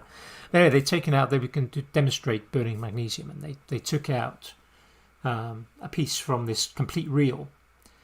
They didn't put the lid back on. Set fire to this long string of magnesium, set fire to it, and a bit of it splat off because they had too long a piece. A bit of it splat off, landed in the tin, ignited the tin, which burnt through the bench, burnt through the floor, burnt through the steel girder into the room underneath. Wow. Because it just will literally just burn. Like you say, magnesium, titanium, and quite a few kind of metals that once you get them going, the chances of putting them out in a school laboratory particularly, of course, zero. Yeah. So was it the physics? Careful. Was it the teacher underneath in the class underneath that got killed, or was it the one who? No. I've no idea if there was anyone in the room underneath, but it was just like we were all like, ah. Yeah. So it goes on. Yeah. I mean, most technicians will only give you the minimum amount in a little petri dish anyway, because they know the stories too. And which is crazy, isn't it? Because you can put it in oil, and that stops it going up. But equally, you can go online and buy a reel of it, and it just gets sent in a jiffy bag. Yeah, because that's how mine turned up when I ordered it. It's fun stuff to play with. I think photographers. If you go back 150 years, flash was magnesium powder. Exactly, Right. And that's why photographers didn't have any eyebrows and things like that. Why everyone looked very startled. And I wonder how many fires were started in the early days of. Yeah. I mean, there's some dodgy chemicals involved in photography, particularly in the early days. But I wonder how many fires were started when people were using magnesium for flash. Yeah. May have to go down that rabbit hole later. Another evening, I'm not sleeping. But anyway, we detract again. So Machining, CNC. So you got into Yeah. CNC with the company.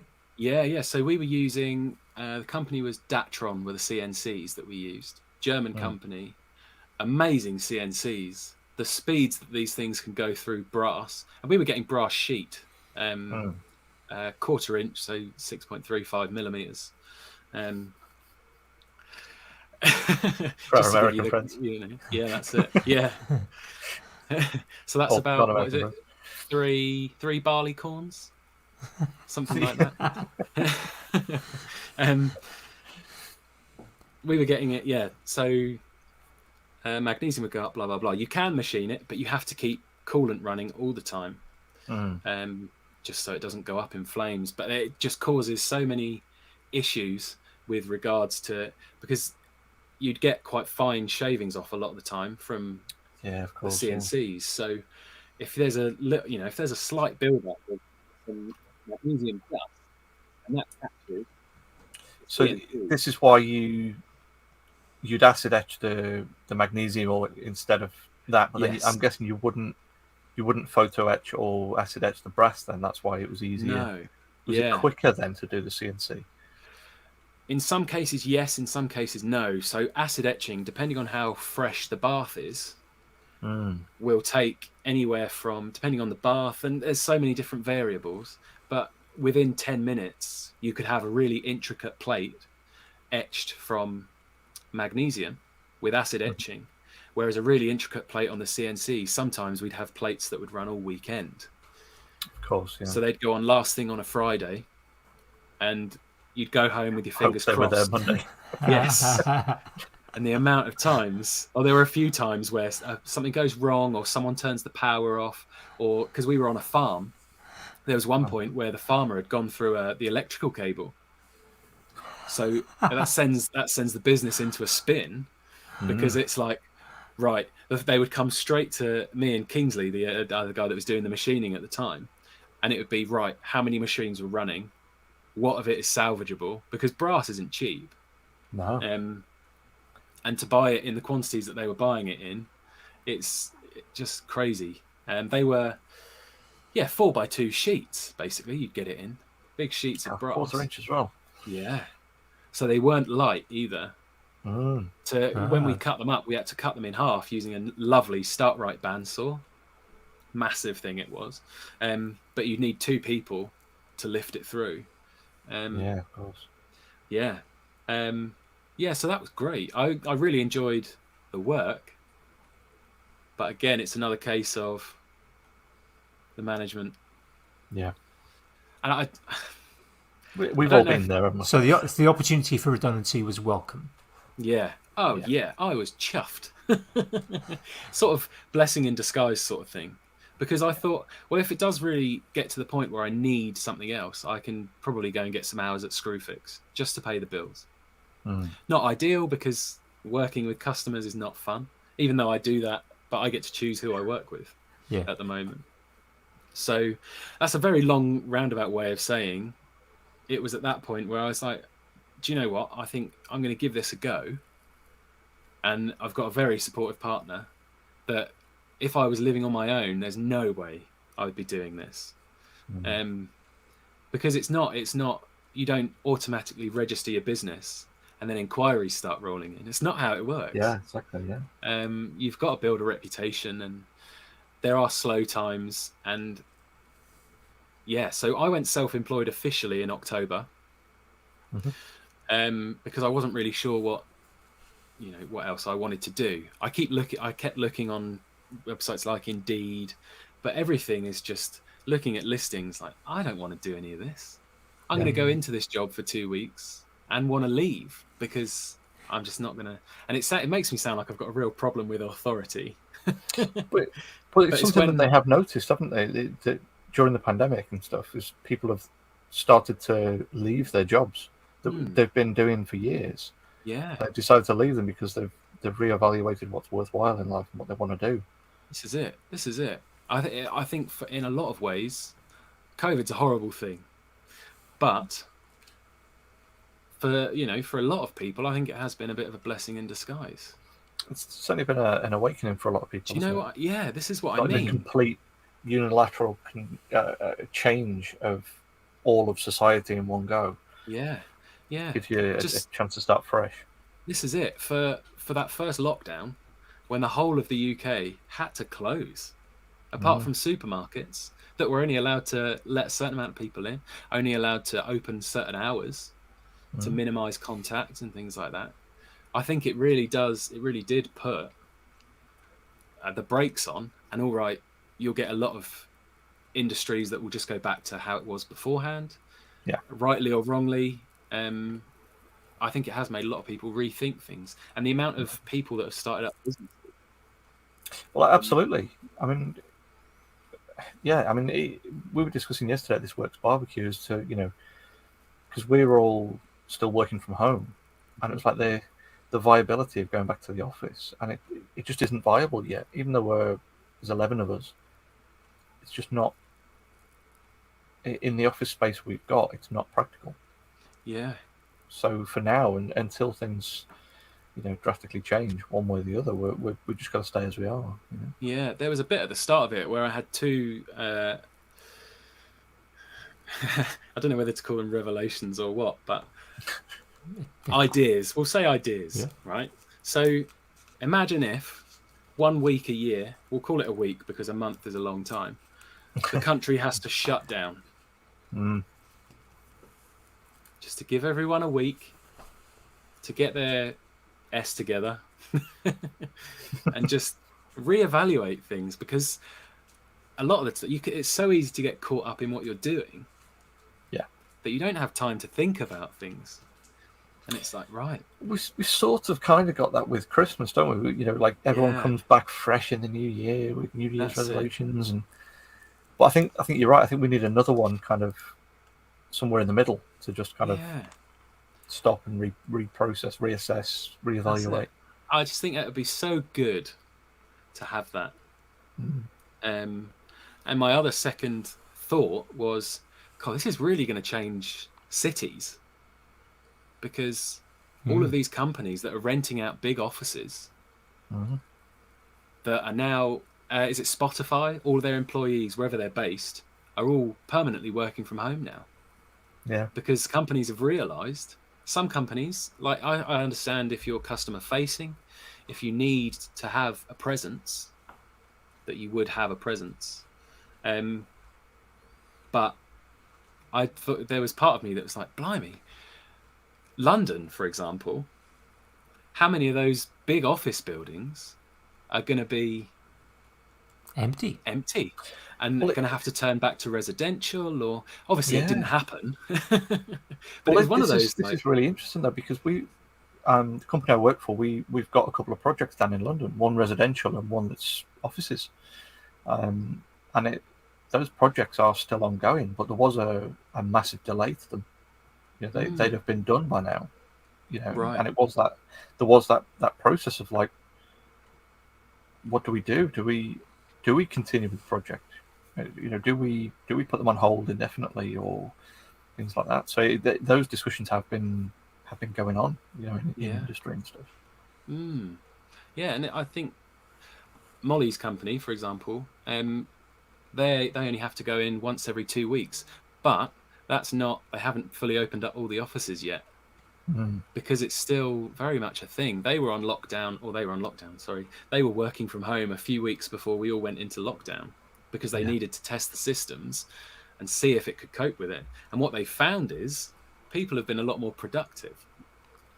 Yeah. Because people aren't at 5:30, for example, thinking, right, I need to leave because I've got to get a train home. Otherwise, I'm not going to get home for until an hour later. So people are, starting at 9:15, finishing at 6:00, and it's such a horrible thing for a lot of people. Has brought some good, I think.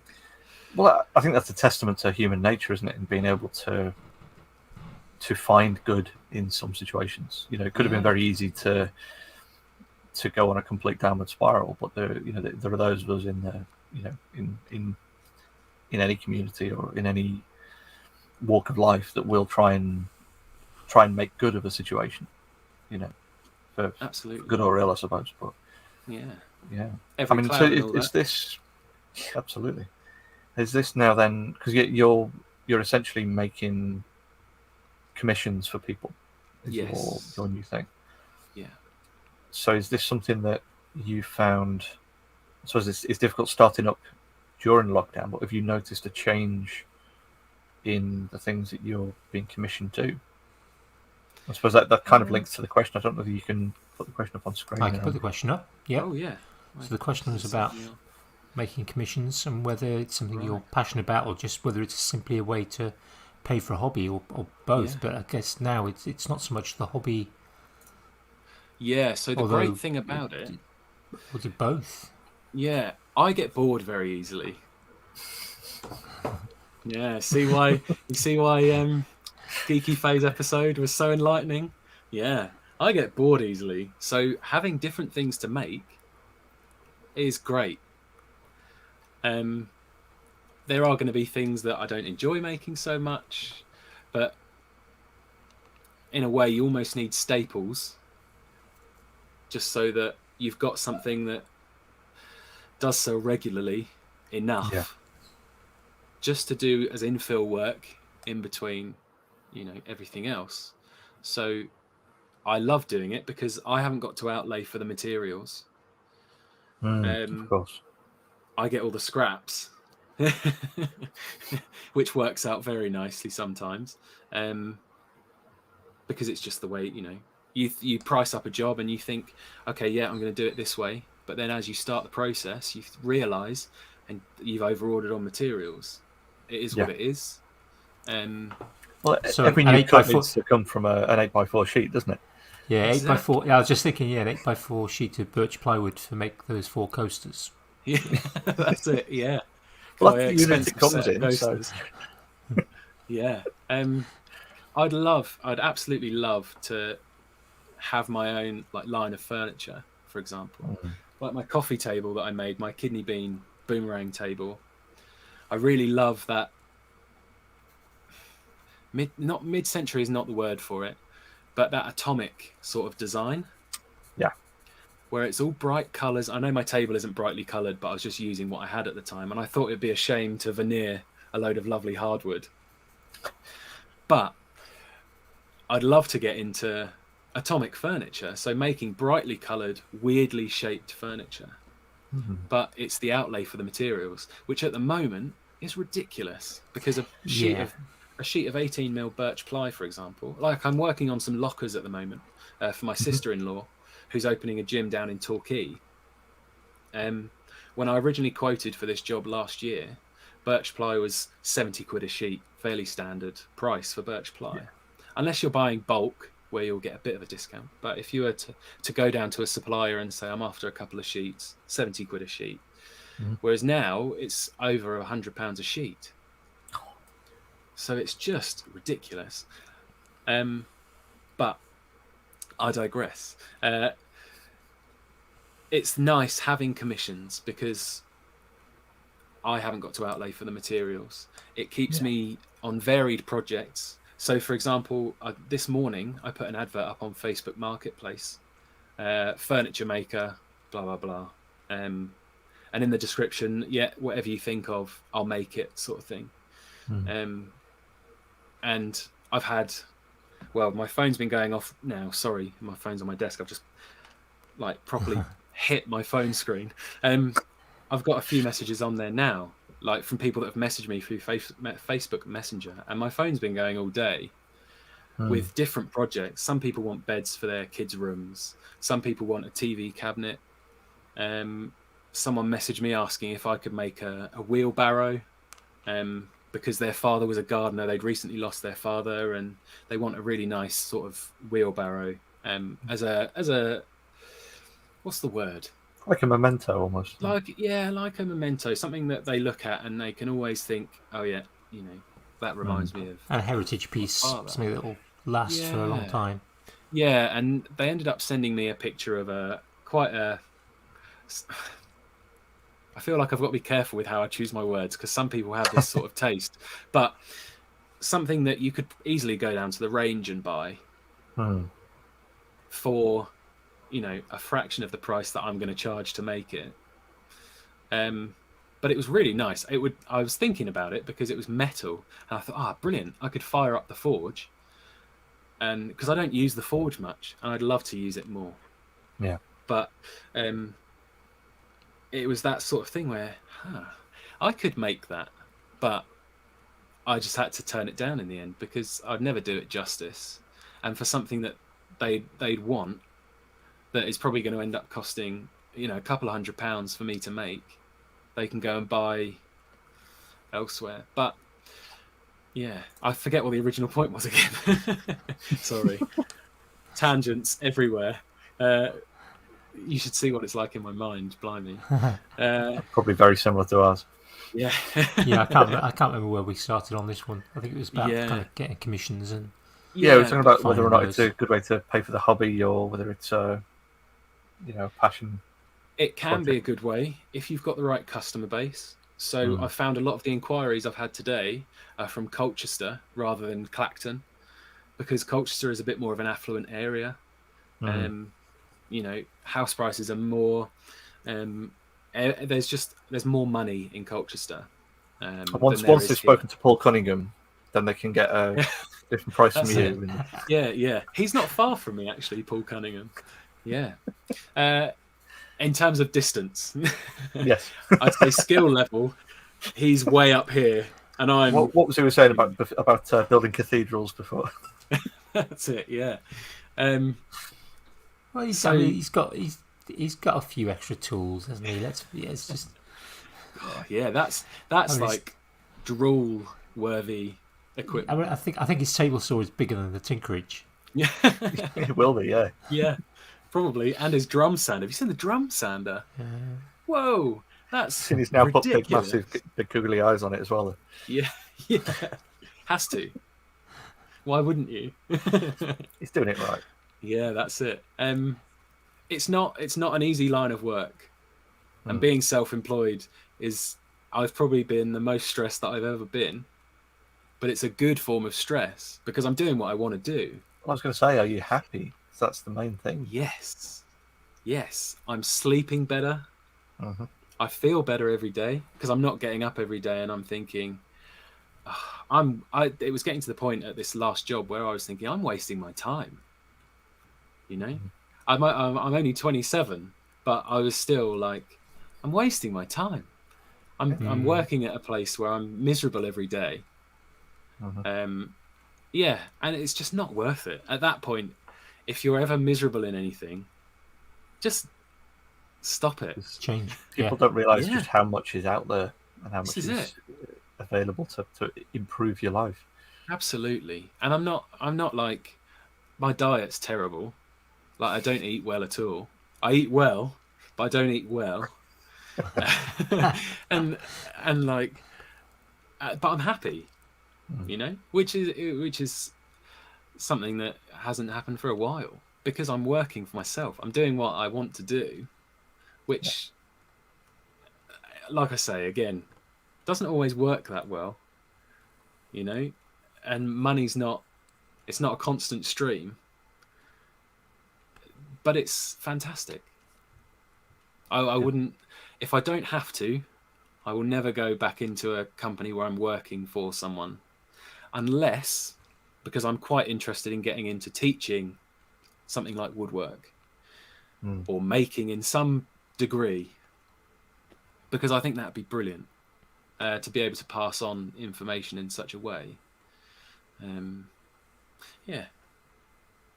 So that's the only reason that I would go back into employment, regular employment.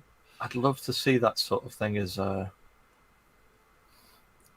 as a proper like vocational course at a college or something. Is just like general making. General makery. It would be cool. Yeah, it's like we're going to do some welding, and then we're going to, once we've finished doing the welding, we're going to do some sewing, and then makery and tinkering. Yeah. Yes. Yeah. Exactly. I think that'd be do the so Arduino cool. stuff after that, ready to put into the the woodworking This is project that's Yeah, got some 3D printing parts going, and exactly. Go into it with, right, kids, you might not like all of this, but if there's something you like, let us know and we can show you how to go further with it. yeah, that'd be awesome. Fantastic. Yeah. Do you know, right? And this is going back to the education thing. That should be one of the mainstays of education, because I think everyone should make something. You don't have to do it to earn money, but if you can make something in any way, shape, or form that brings you happiness, whether that be cooking, sewing, woodwork, metalwork, whatever you want to do, if there's something that you can do where you end up with not necessarily a product, but even the start of a product, or Yeah. oh, I made bread today, but I didn't cook it properly, or I mean, if something we sort of skirt dangerously close to the politics arc there, I mean, once the economy collapses, we're going to need to revert back to a bartering system anyway. So if we've all got a This is skill, it. then you know, That's it. Yeah. That's it. Well, I think it's also an element of the idea of creativity and what creativity, not what it means, but what it gives to us. What it releases within us, and why creativity is something that should be promoted. Yeah, is important. Absolutely. I remember David Picciuto saying on his podcast that creativity is something that can be taught, and there's some truth in that, because I think everyone's got it up here somewhere. There's a little creative spark, but the amount of them that are never uncovered, you know, is amazing. So there should be a lot more, I think, to do with that in school. Like I said earlier, if I'd have known about someone can go and be a blacksmith for a living, or someone can build furniture for a living, it's not going to be easy, but you can do those things. I'd have been all over that as a kid. So, yeah. Again, it's kind of having that, how the difficulty with education is there's lots of people saying, oh, this should be taught in schools, that should be taught in schools, this should be done, that should be done, and it's fitting it all in. It is next to impossible. But that's where kind of the passion, if you've got teachers of a particular subject who have a real passion for it and for sharing those things and showing those different ways, for example in tech, the way that things can be made and the different types of makers, and maybe getting people in to demonstrate. Even you can't, getting a class of any class of kids to go through blacksmithing, you can't do it easily. But you could have somebody come in and go, right, we're going to have a blacksmith come in and do a demonstration. Just to be told about something can like be that. done. Yeah. And it's a very idealist view. I'm quite an idealist anyway, but most of us are. Yeah. I just think it would be amazing. There must be things that can be dropped from the curriculum. I'd have very, very, very easily dropped my French, Latin, and ancient Greek stuff from school and done something more fun. Yeah, absolutely. I haven't really used them that much. Yeah, all my schools that I went to were religious schools, so we had religious education. So I've got a GCSE in religious education. I'm never going to use that, And I know it's difficult because you can't. It's difficult to know what you want to do when you're a kid, when you're young. And again, I'll say when you're young. That is one of the issues with education is you've got to. There's a. How does the requirement go? I can't remember the exact phrasing now, but essentially, parents are responsible to ensure that their children get a broad and balanced education. Right. And majority of parents devolve that responsibility to a school.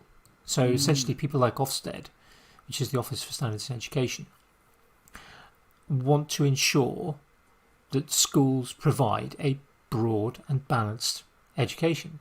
So they have to have a variety of subjects, and in order to ensure that all people get an exposure to things that may be of interest to them.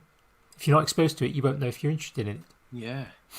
And there's things like RS and PSHE of course, there's that element of, the sort of the moral education that comes with that as well, which of course, some would argue, well, parents should be providing that, but of course, as most people know, not all parents do provide elements of education that perhaps they should do.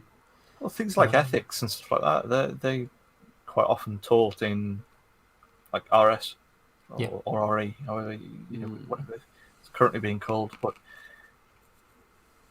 those are topics that not everyone's got enough of an education on to begin with.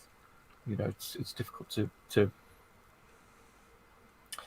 it's easier to pass on facts from factual subjects than it is to pass on things that are often subjective or often personal viewpoints rather than factual based things. Things like science and maths that you can demonstrate and experiment with and show the results of, let them find their own results of, are in some respects easier to pass that information on. Maybe not necessarily easier to teach, but easier to pass the information on. Whereas something like ethics or morality or like psychology and sociology, philosophy, things that are often more subjective and personal viewpoints or personal understandings, then become perhaps more difficult to properly educate someone on, but might potentially seem easier to teach, depending on your flexibilities with the subject. But going back to another rabbit hole anyway. Curriculum design is a black hole. There's there are people from every avenue wanting their thing to be promoted and made more of, and it is tricky, and there's not necessarily, there are wrong answers, but there's not necessarily the right answer. I mean, going back to that little bit of data from the noughties, where less than 20% of physics teachers, part of the kind of change to try and combat that was to actually reduce the amount of physics that was taught across the curriculum, which only underpins all of life. I mean, there's a number of possible ways of tackling it that might or might not work. And it's hard to know. I mean, one sort of thought for sort of physics was, rather than trying to make it general, after a certain age, you essentially make it more elite. You don't just let everyone take it up to the age of 16. You may cover a certain amount. What I used to call the physics for the everyday, the physics that you might need to kind of or how to wire a plug, or working out a speed time calculation for a journey, or understanding electricity is a really good one, because obviously it is everyday. Understanding the difference between a fuse and how that works, and an RCCD and how that works. That's kind of everyday physics, but don't necessarily teach some of the other stuff. I was going to say sort of space, but space is really popular, but don't teach it. And there's a whole chunk of other physics that could be just, unless you're going to study physics further, you're probably never going to need it. But there's arguments for and against each of the kind I've of mentioned different it approaches. before with the TED Talk by Clifford Stoll.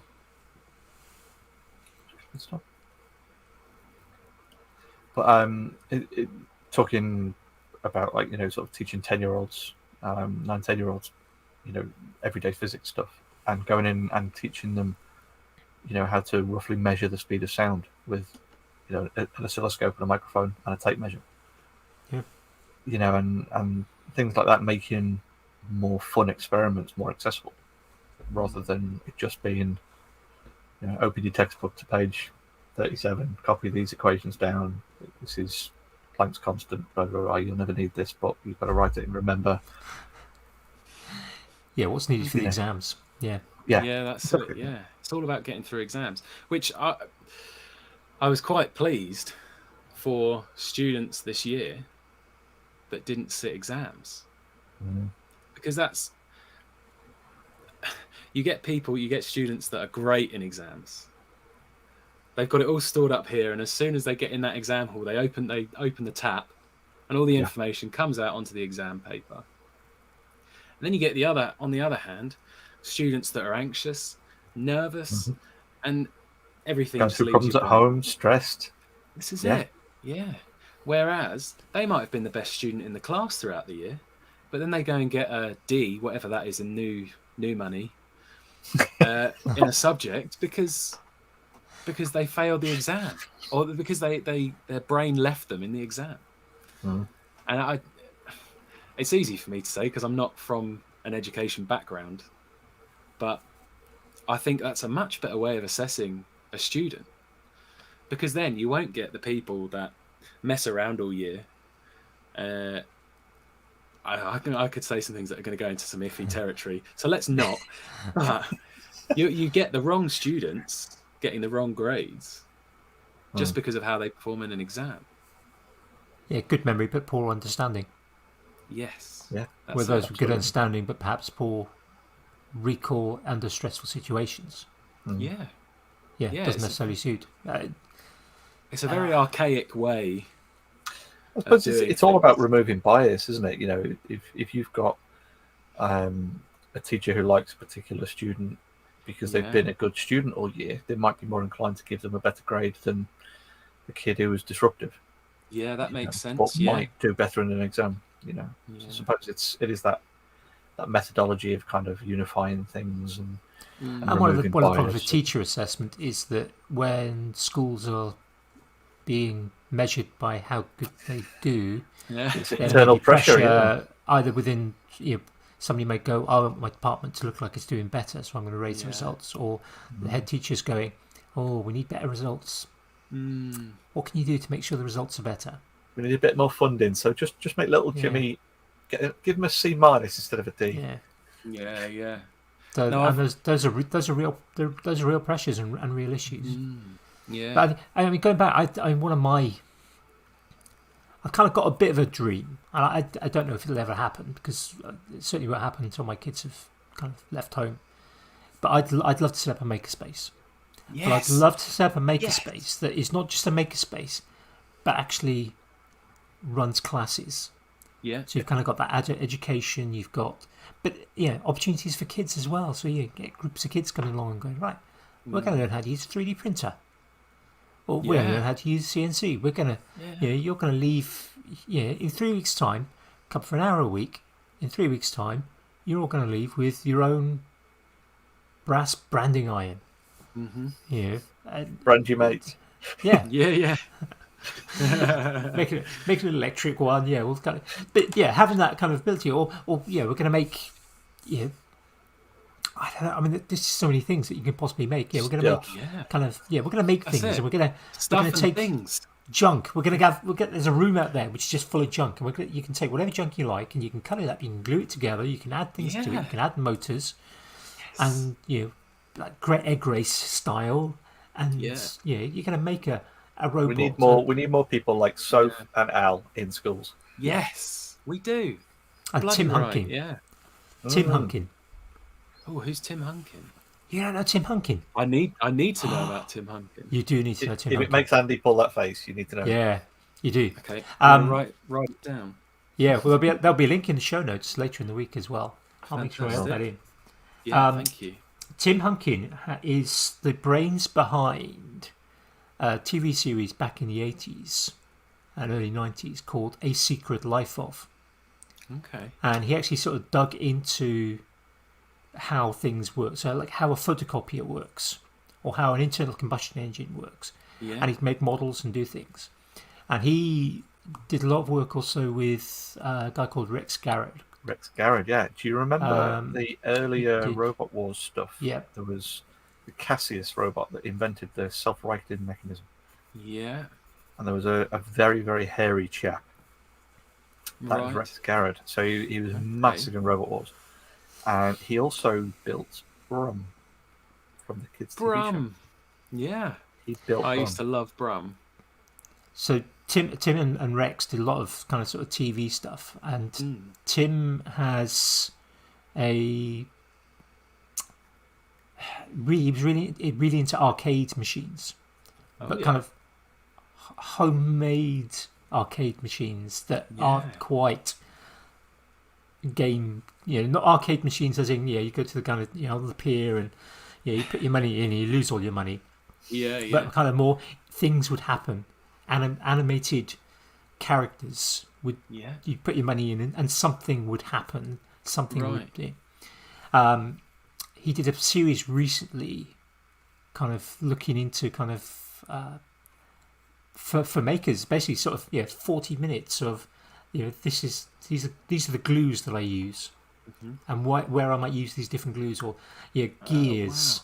Or levers or motors. He did a whole bunch and batteries and all sorts of stuff, wasn't it? Yeah. Wow, yeah. And the guy's he's in his, he's got to be in his almost mid 70s now, and it's just phenomenal. Real kind of English and eccentric, British eccentric. Yeah. Yeah. Build it in your garden shed. Invent a machine, literally you can imagine. Yeah, fantastic. Almost like Professor Brainstorm. You can imagine kind of robot coming out and it's kind of geared. He has built stuff like that where it's literally kind of full size. Yeah. I remember seeing one he built from. The photocopier used to be on the GCSE curriculum for physics. And I used to show his photocopier video to my classes because it showed everything you needed to know about how a photocopier works. Right. Plates charging up, exposing different parts of it, the high tension wires, that sort of where things are charged. It really runs video. And he was talking about how he literally they would just salvage bits from photocopiers. And at the end he shows this character that he calls the Major, which is literally this kind of almost like a military man, full human sized. With a cane and with a cigar, makes a salute, and there's a cigar, and the cigar gets dropped into a case, and it's literally just mechanisms, series of different mechanisms. Yeah, like an automaton. Bits of yes, yeah. Right. It just made me think then when you were talking about the photocopy video, there's an engineer guy called the Engineer Guy. Who had done a lot of very, very similar stuff. He'd pick a particular subject and then do a very, very, very deep dive into that thing. And it's another series that's well worth checking out. I'm sure Andy will. I will get some links to those as well. Yeah, put that in the show notes. Yeah. Yeah, fantastic. Yeah. But is that the sort of thing that's been grabbing your attention then, Andy? Is that your? Ooh, nice segue. Smooth. We're 60 episodes in. The segues are getting smooth. What's we got? That's like Steve with the with it going into spiffing there. Yeah, he's good at those, isn't he? Yeah. I've done a bit more fencing. It's once fence panel. Garden fence panels. Garden fence panel, yes, not the foil. My days of playing around swords that have gone. Yeah. So but quite a few of the panels around our garden got beyond damaged during the storms this year. So it's a case of replacing them. And the prices from fencing guys are just stupid around here. So that's kind of like, I do one, recover for 2 weeks, do another one. That's the kind of idea. I just had a bunch of them delivered a couple of weeks ago. Yeah. So it's kind of one every fortnight. So I've been doing a bit of that. But I've been reading I picked up a book from the library, popped into the library earlier this week, and a book that a few people have mentioned, including Ellen, who we mentioned earlier in the week. Project Hail Mary, which is an Andy Weir book. So The Martian, the writer of The Martian, it's his latest book. And so far I'm liking it. It's a good book. The Martian was really good. His other book, Artemis, is an okay story. The Martian was far better in my mind. Artemis was okay, not bad sci-fi, because the sci-fi writer. This one so far, yeah, it's a good story. I won't kind of sort of spoil it, but worth reading out. On the kind of Getting tubes, dangerously close to reading Seven Eves then. that one I have started 70s. 70s is on my bedside, but yeah, once you get a book from the library, it's like, ooh. I waited Yeah, I waited to get another book, and I found that book, and I was kind of just browsing sort of the shelves to see it, and then I spotted that one. I didn't think it was going to be available because I've looked a few times for it, and it's kind of been always been out. So I saw that and thought, I'm going to grab that. Yeah, so 70s is on my bedside table, and I've making slow progress on that one. There's a lot of it. Internety wise, came across a really cool video this week. A guy called I don't know his name actually. His channel name is PJT Papa Juliet Tango Forging, and he had a video this week where he installed an e-bike motor into a toy unicorn. Wow. As you do. Yeah. This is Sounds just like a great normal video. Sunday. Yeah, it's just a great video, and his day job. He's a paramedic, and he ends the video and he puts a blue light on it as well. So he's kind of in his uniform Fantastic. with a medic bag on his back on this toy unicorn zipping down the road at not great speed of knots. Yesterday, my last one for this week, came across again actually Ali on Twitter had retweeted a maker that I hadn't come across before called Shannon Lee, who is makes things around sort of mail, the kind of chainmail jewellery mostly, but looks fit, but there's some other things as well that laxes. I haven't had a huge amount of time to explore stuff yet, but I've given her a follow on Instagram and I think Twitter, and some really nice stuff. No YouTube channel unfortunately, but looks like it could be one to have a look at. Not a huge following on Instagram, I think about 150, 200 followers, but from the looks of it, deserves more. So, 155. yeah. Sorry, Yeah. 156. Because that is some pretty cool stuff. So some nice stuff on there. George, what about you? What's been grabbing your attention? Well, I wrote down a couple of things actually. So the first one is something I actually watched probably about a month ago. But at least once a day, one of the songs from said thing has been in my head. Right? So it's Inside by Bo Burnham. Oh, yeah. And it's... If in 10 years someone says, "Oh, what was 2020 like?" I'll hand it Inside by Bo Burnham. Right? It's on Netflix. About an hour special, isn't it? Yeah, that's it. Just over an hour long, but it's him in. I doubt it's his house, but in a building that he's using, where he's sleeping, and there's a small kitchen, like a studio flat almost. But it's the perfect thing to, like I say, if someone was to ask you what 2020 was like, just show them this, and it's hard to describe, but it's a bit of a masterpiece really in the way it's filmed, because it's just him and a camera and very simple equipment like lights that you could order from Amazon, and things like that. Like there's one bit right at the beginning where he's sat there and singing the verse of a song, but he's got one of those head torches on, and then as he goes into the chorus he lifts his head up and there's a mirror ball on the ceiling. Right? It's Fantastic. so effective, and it's brilliant. It's just brilliant. And like I say, there's been at least a song from that in my head every day since I watched it, and there's not many things that do that. Certainly not to me anyway. And it's fantastic. And there's a lot of social commentary about social media and things like this. And I've watched a couple of other YouTube videos on it. Where there's those channels that will overanalyze something. Yeah. And they go into like what it could mean and all this sort of thing. But it's really funny because it's a real flip on Bo Burnham's view of things like the internet and YouTube. how it's gone from being like almost like a world of wonder to quite a dark place in some areas, you know. Yeah, so I can't really say enough good words about it. It's fantastic. It's hilarious. Yeah. And it's worth a watch. Like, there's even a bit in one of the songs where he's like, he's almost asking the viewer, like he says, "Are you even watching? Are you on your phone?" Like all this sort of thing. Yeah, and then he's like, "Oh, never mind, don't answer because I don't want to know," sort of thing.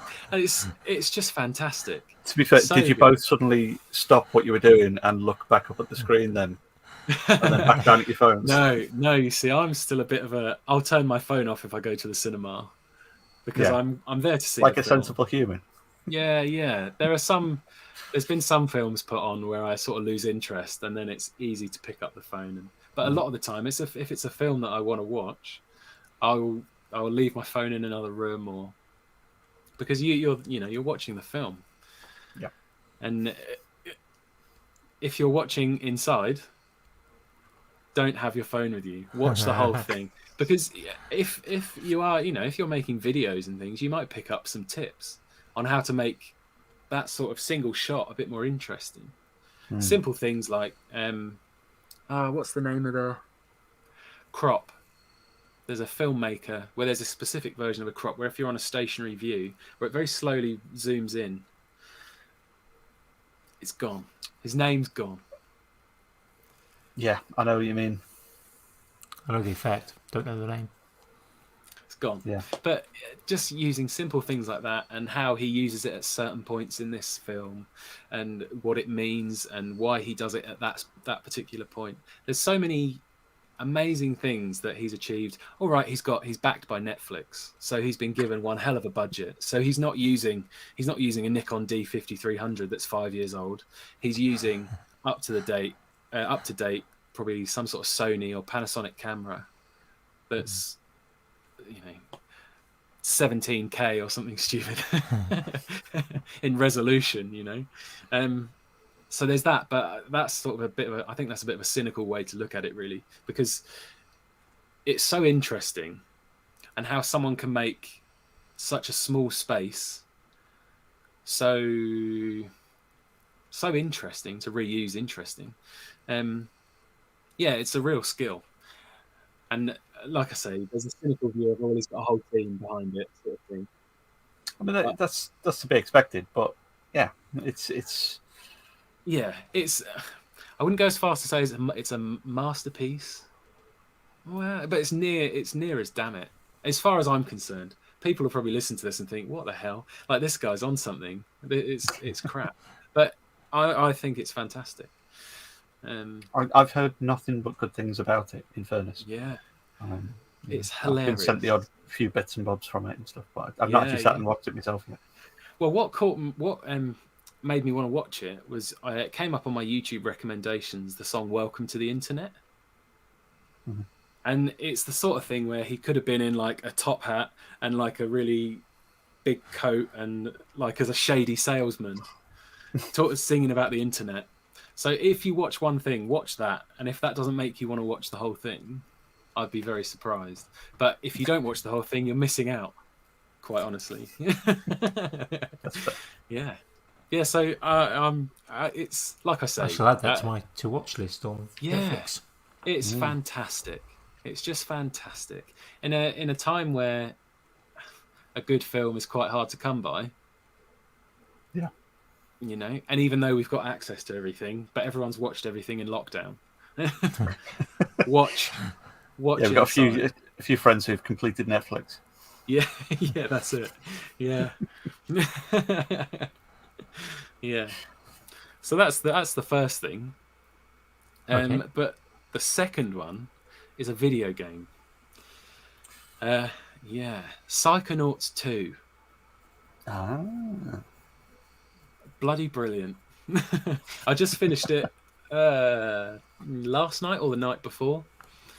And it's a 3D platformer.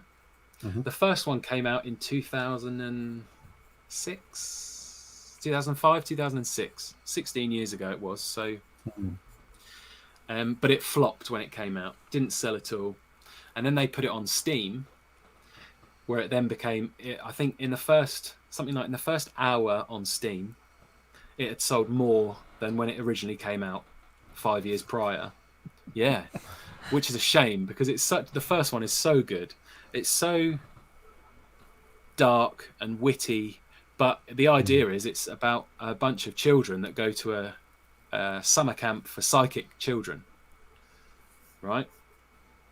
And the way that they all learn about being psychics and how to use their powers is they go into the brains of the teachers. Yeah, and it sounds a bit like a kid's game, but it is It's a very far worried from it. teacher sat over there. Yeah, but it's amazing the way that they portray different brains, because they do a lot about mental disorders and things like that, but they don't do them a disservice by comicalizing them is not even a word, but by making them an object of comedy. They do it in such a way where it's not disrespectful, and it does show that they're very serious conditions. Even the first level in the second game, for example, the teacher used to be a nurse, but she had a gambling addiction. So you go at the start of it, you go to the hospital and it's all normal and stuff. And then the next time you visit the hospital, it's turned into a casino. And so it's incredibly like wicked sense of humor, but not in a disrespectful way. And the way that Sort of making light of heavy subjects, I suppose. Yeah, in a good way. Not treating them like they don't exist, because they obviously do exist and they're very serious things. But the way that they portray levels and how different people's minds work and stuff, it's just crazy, absolutely crazy. Tim Schafer, he's the head of Double Fine Studios. And the first Psychonauts game was the first game that this studio released. But before that, he was working at Lucasfilm on games like Day of the Tentacle. So I was going to say, if he's doing Lucasfilm, was he working on Star Wars projects as well, or? I don't think, because they had the games like Day of the Tentacle, didn't they? And Monkey Island, Escape from Monkey Island, and those sorts of games. He worked on those. So it's almost that similar sort of sense of humor carries across into this game. And it's some of the stuff is just so wicked. And you'd think, like the first game, for example, they're all kids. But there's one bit where there's a Russian child that's a psychic. And he helps this other kid that gets bullied a lot. Right? And he's talking about like... The Russian guy is like, oh yeah, next we're going to do like head pop or whatever it's called.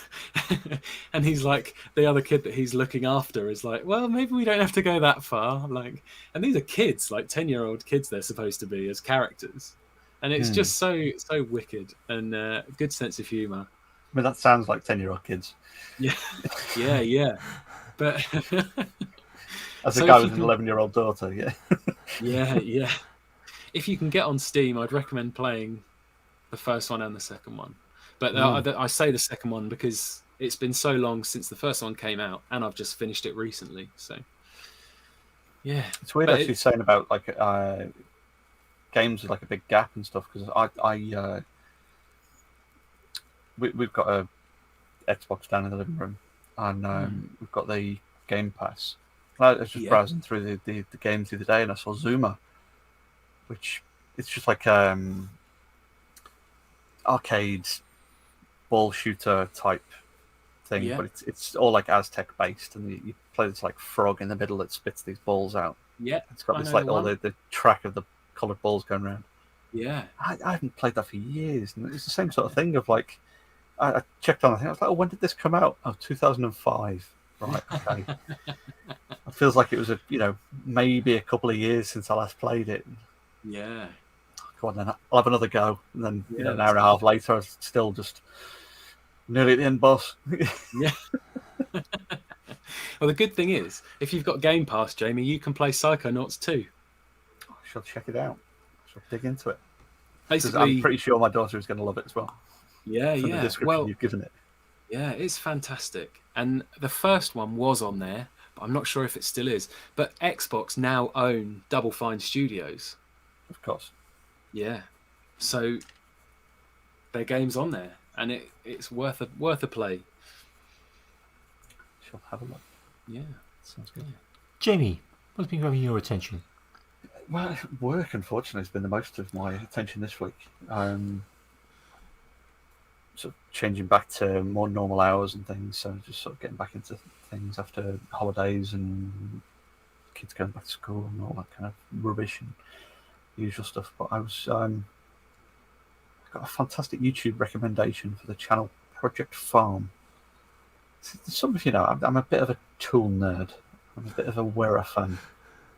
And saw a particular video that just happened to be this Project Farm.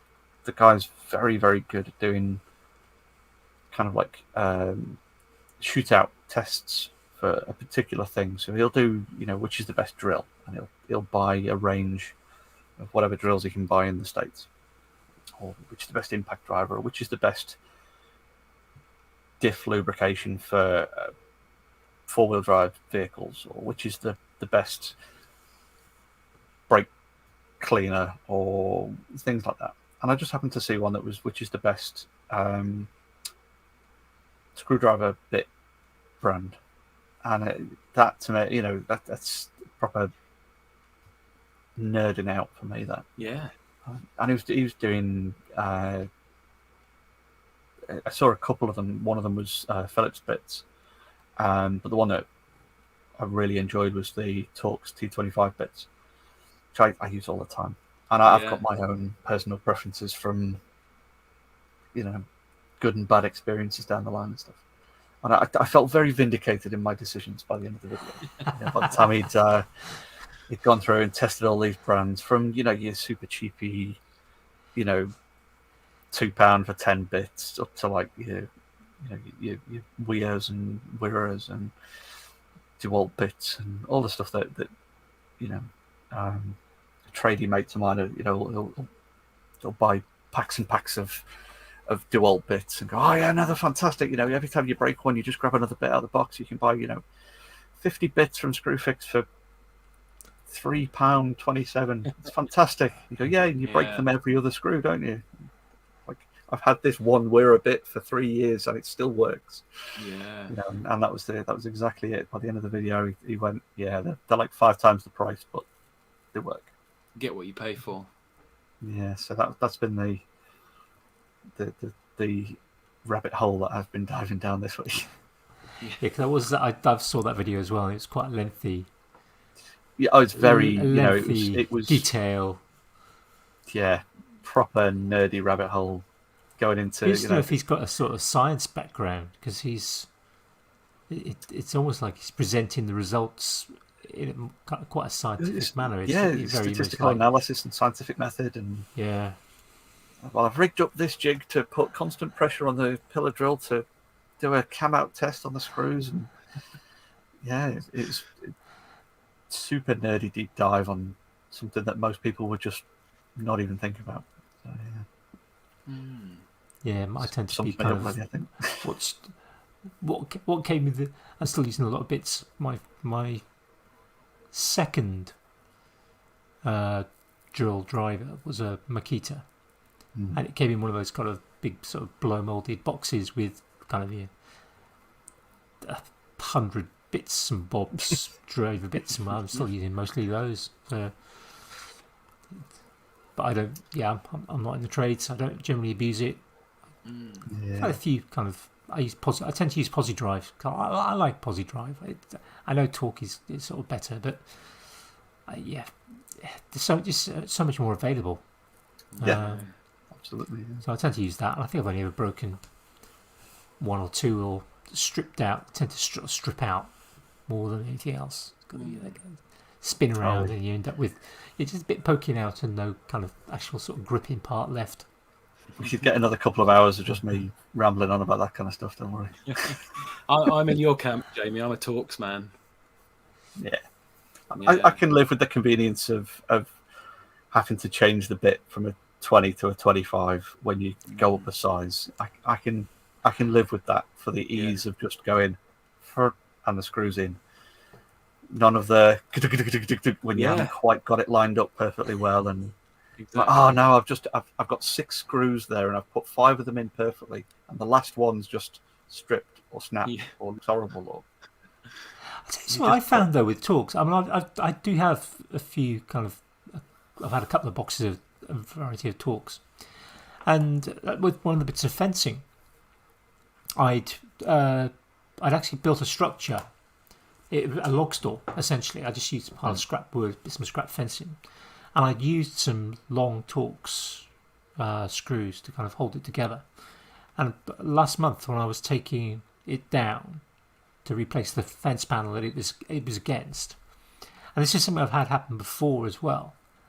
Go to undo the torque, even though I've made sure it's got it's seated properly, and just snap the head off the screw. So I've got literally it just spins around. It's perfectly intact, but the screw's just kind of broken off. They quite now often whether it was just snap a down in the dodgy shank as well, batch, so you end up with So it's just like it's just in place. It's just like so much friction on the screw, particularly after sort of time and swelling, the wood being outside. It's just the head snaps off.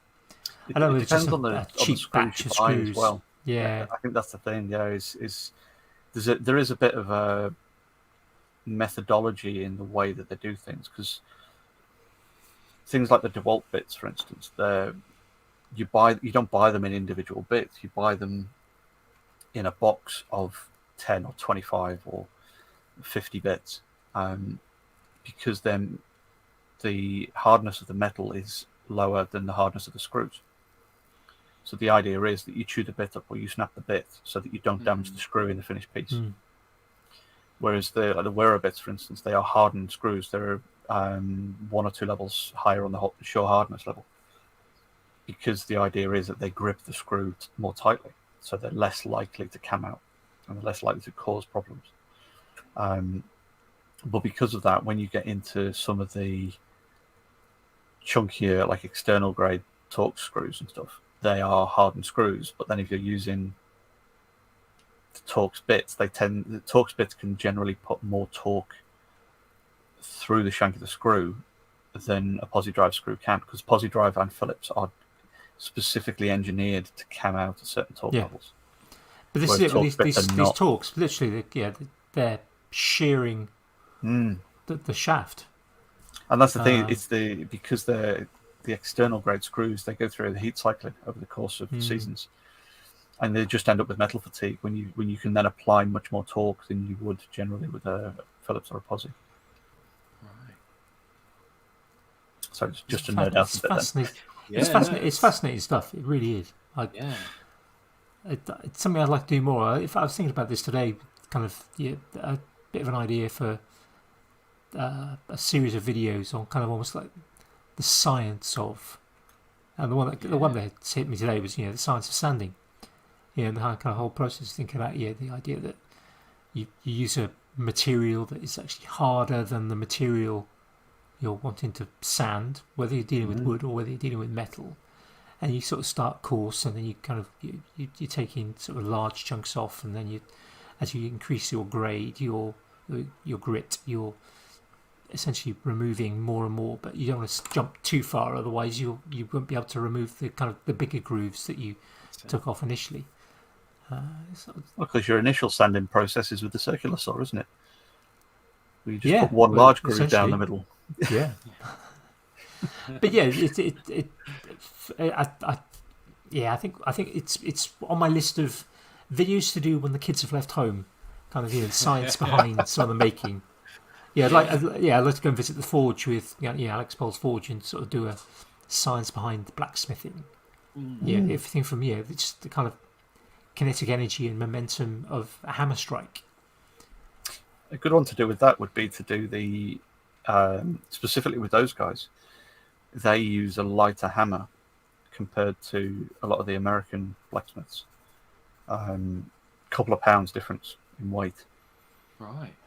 and they find that the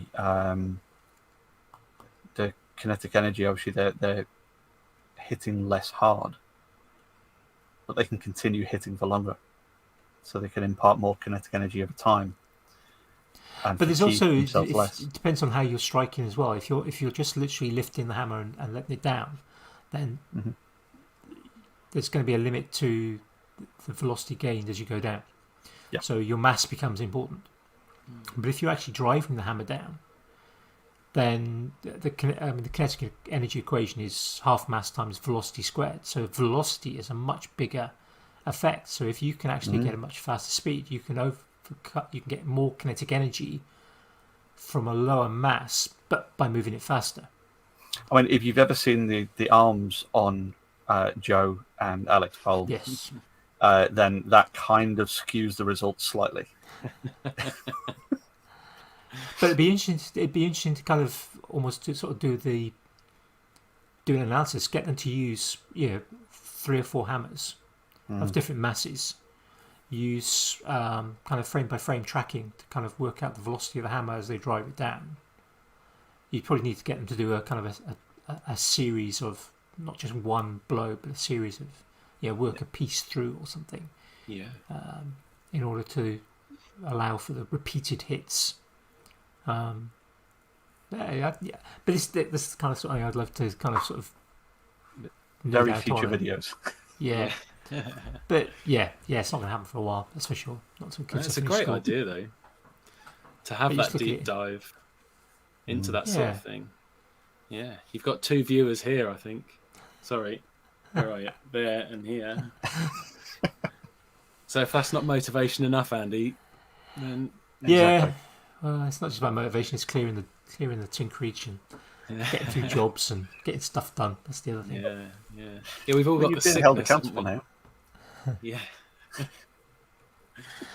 Well, it's gone midnight, and it is a school day today. So I've got to get up in a few hours' time. So I think this might be a good time to draw the conversation to an end for this time. Yeah. Yes, thank you very much. Yeah, no, thank you. Where can people find you? That's the kind of sort of... I'm George Made This pretty much everywhere. That's a very iconic logo. Yes. Yeah. Do you know what, right? What made me really pleased with my logo, Maker Central 2018, like every bugger did, I queued up to meet Jimmy. Yep. Jimmy pointed at my logo. He was like, "Is this you?" I was like, "Yeah, that's me." He was like, "It's a really cool logo. It's a good logo." So I'm never going to change it. No, I mean that's kind of This is it. Kind of an affirmation from the top. So you don't change it. I was quite pleased at that. So that'll stay as my logo forever. That's one hell of a compliment. It is. I couldn't have asked for a higher compliment, So yeah. But are you guys going to Maker Central next year? I will. Yeah. Yeah. Brilliant. Because the last one, I briefly spoke to you, Andy.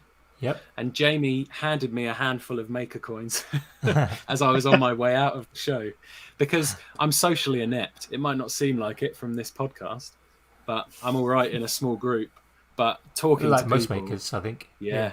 Going up, there were so many people that I saw, like, oh, it's them. And Molly was with me, and she was like, oh, why don't you go and say hi? I was like, well, because no, I can't do that. Like, I'm going to get up there, I'll say hi, and that'll be it. It'll be, so, yeah. Yeah, I totally get that. Oh, yeah, we'll be there. Brilliant. Well, I'd love to. We might even do a podcast. Ooh. I think I'm gonna have to might have to kind of get on to Nick and say, look, what do you reckon, Nick? Yeah, do it. Do it. Well, I've already paid for my tickets now. I think it's just free tickets to go there. Yeah, that's it. Yeah. Mind you, the problem is the show will be closed by the time we do our podcast. Yeah. Wow. Yeah. Well, it's just, we'll have a special. We'll sit on stage for like 3 hours and. Yeah. Waffle. Jimmy will do the rest to be going, hey, I was supposed to be coming on doing my bandsaw bit. Get on. Yeah. Yeah, that's it. Yeah. Not today, Jimmy. Not today. Oh, God, yeah. Yeah. No, so that's almost a bit of a... If you see me at Maker Central, you don't have to come and say hi, but come and say hi, because it's more likely that I'll talk to someone after them talking to me than me actually approaching someone, because, as I say, socially inept when it comes to stuff like that. So as long as we point, shout, and go, "Hey, George," then you're all right Yeah, from that then point on. it'll either be deer in headlights, and I'll scream and run, Yeah. or yeah. No, No, plenty. I think the next one there'll be plenty of people that are friends. I think it'll be. Yeah, I think it'll be good. So, absolutely. Yeah. So yeah. Right. I think on that note, I think we'll say hit the button, Andy. Go for yeah. it. We'll say goodbye for this week. And next week we've got Hannah. Hannah Hannah's on makes. next week, yeah. Yeah. So that's going to be fun. So look forward to that. So bye then, folks. See you all. Thank you.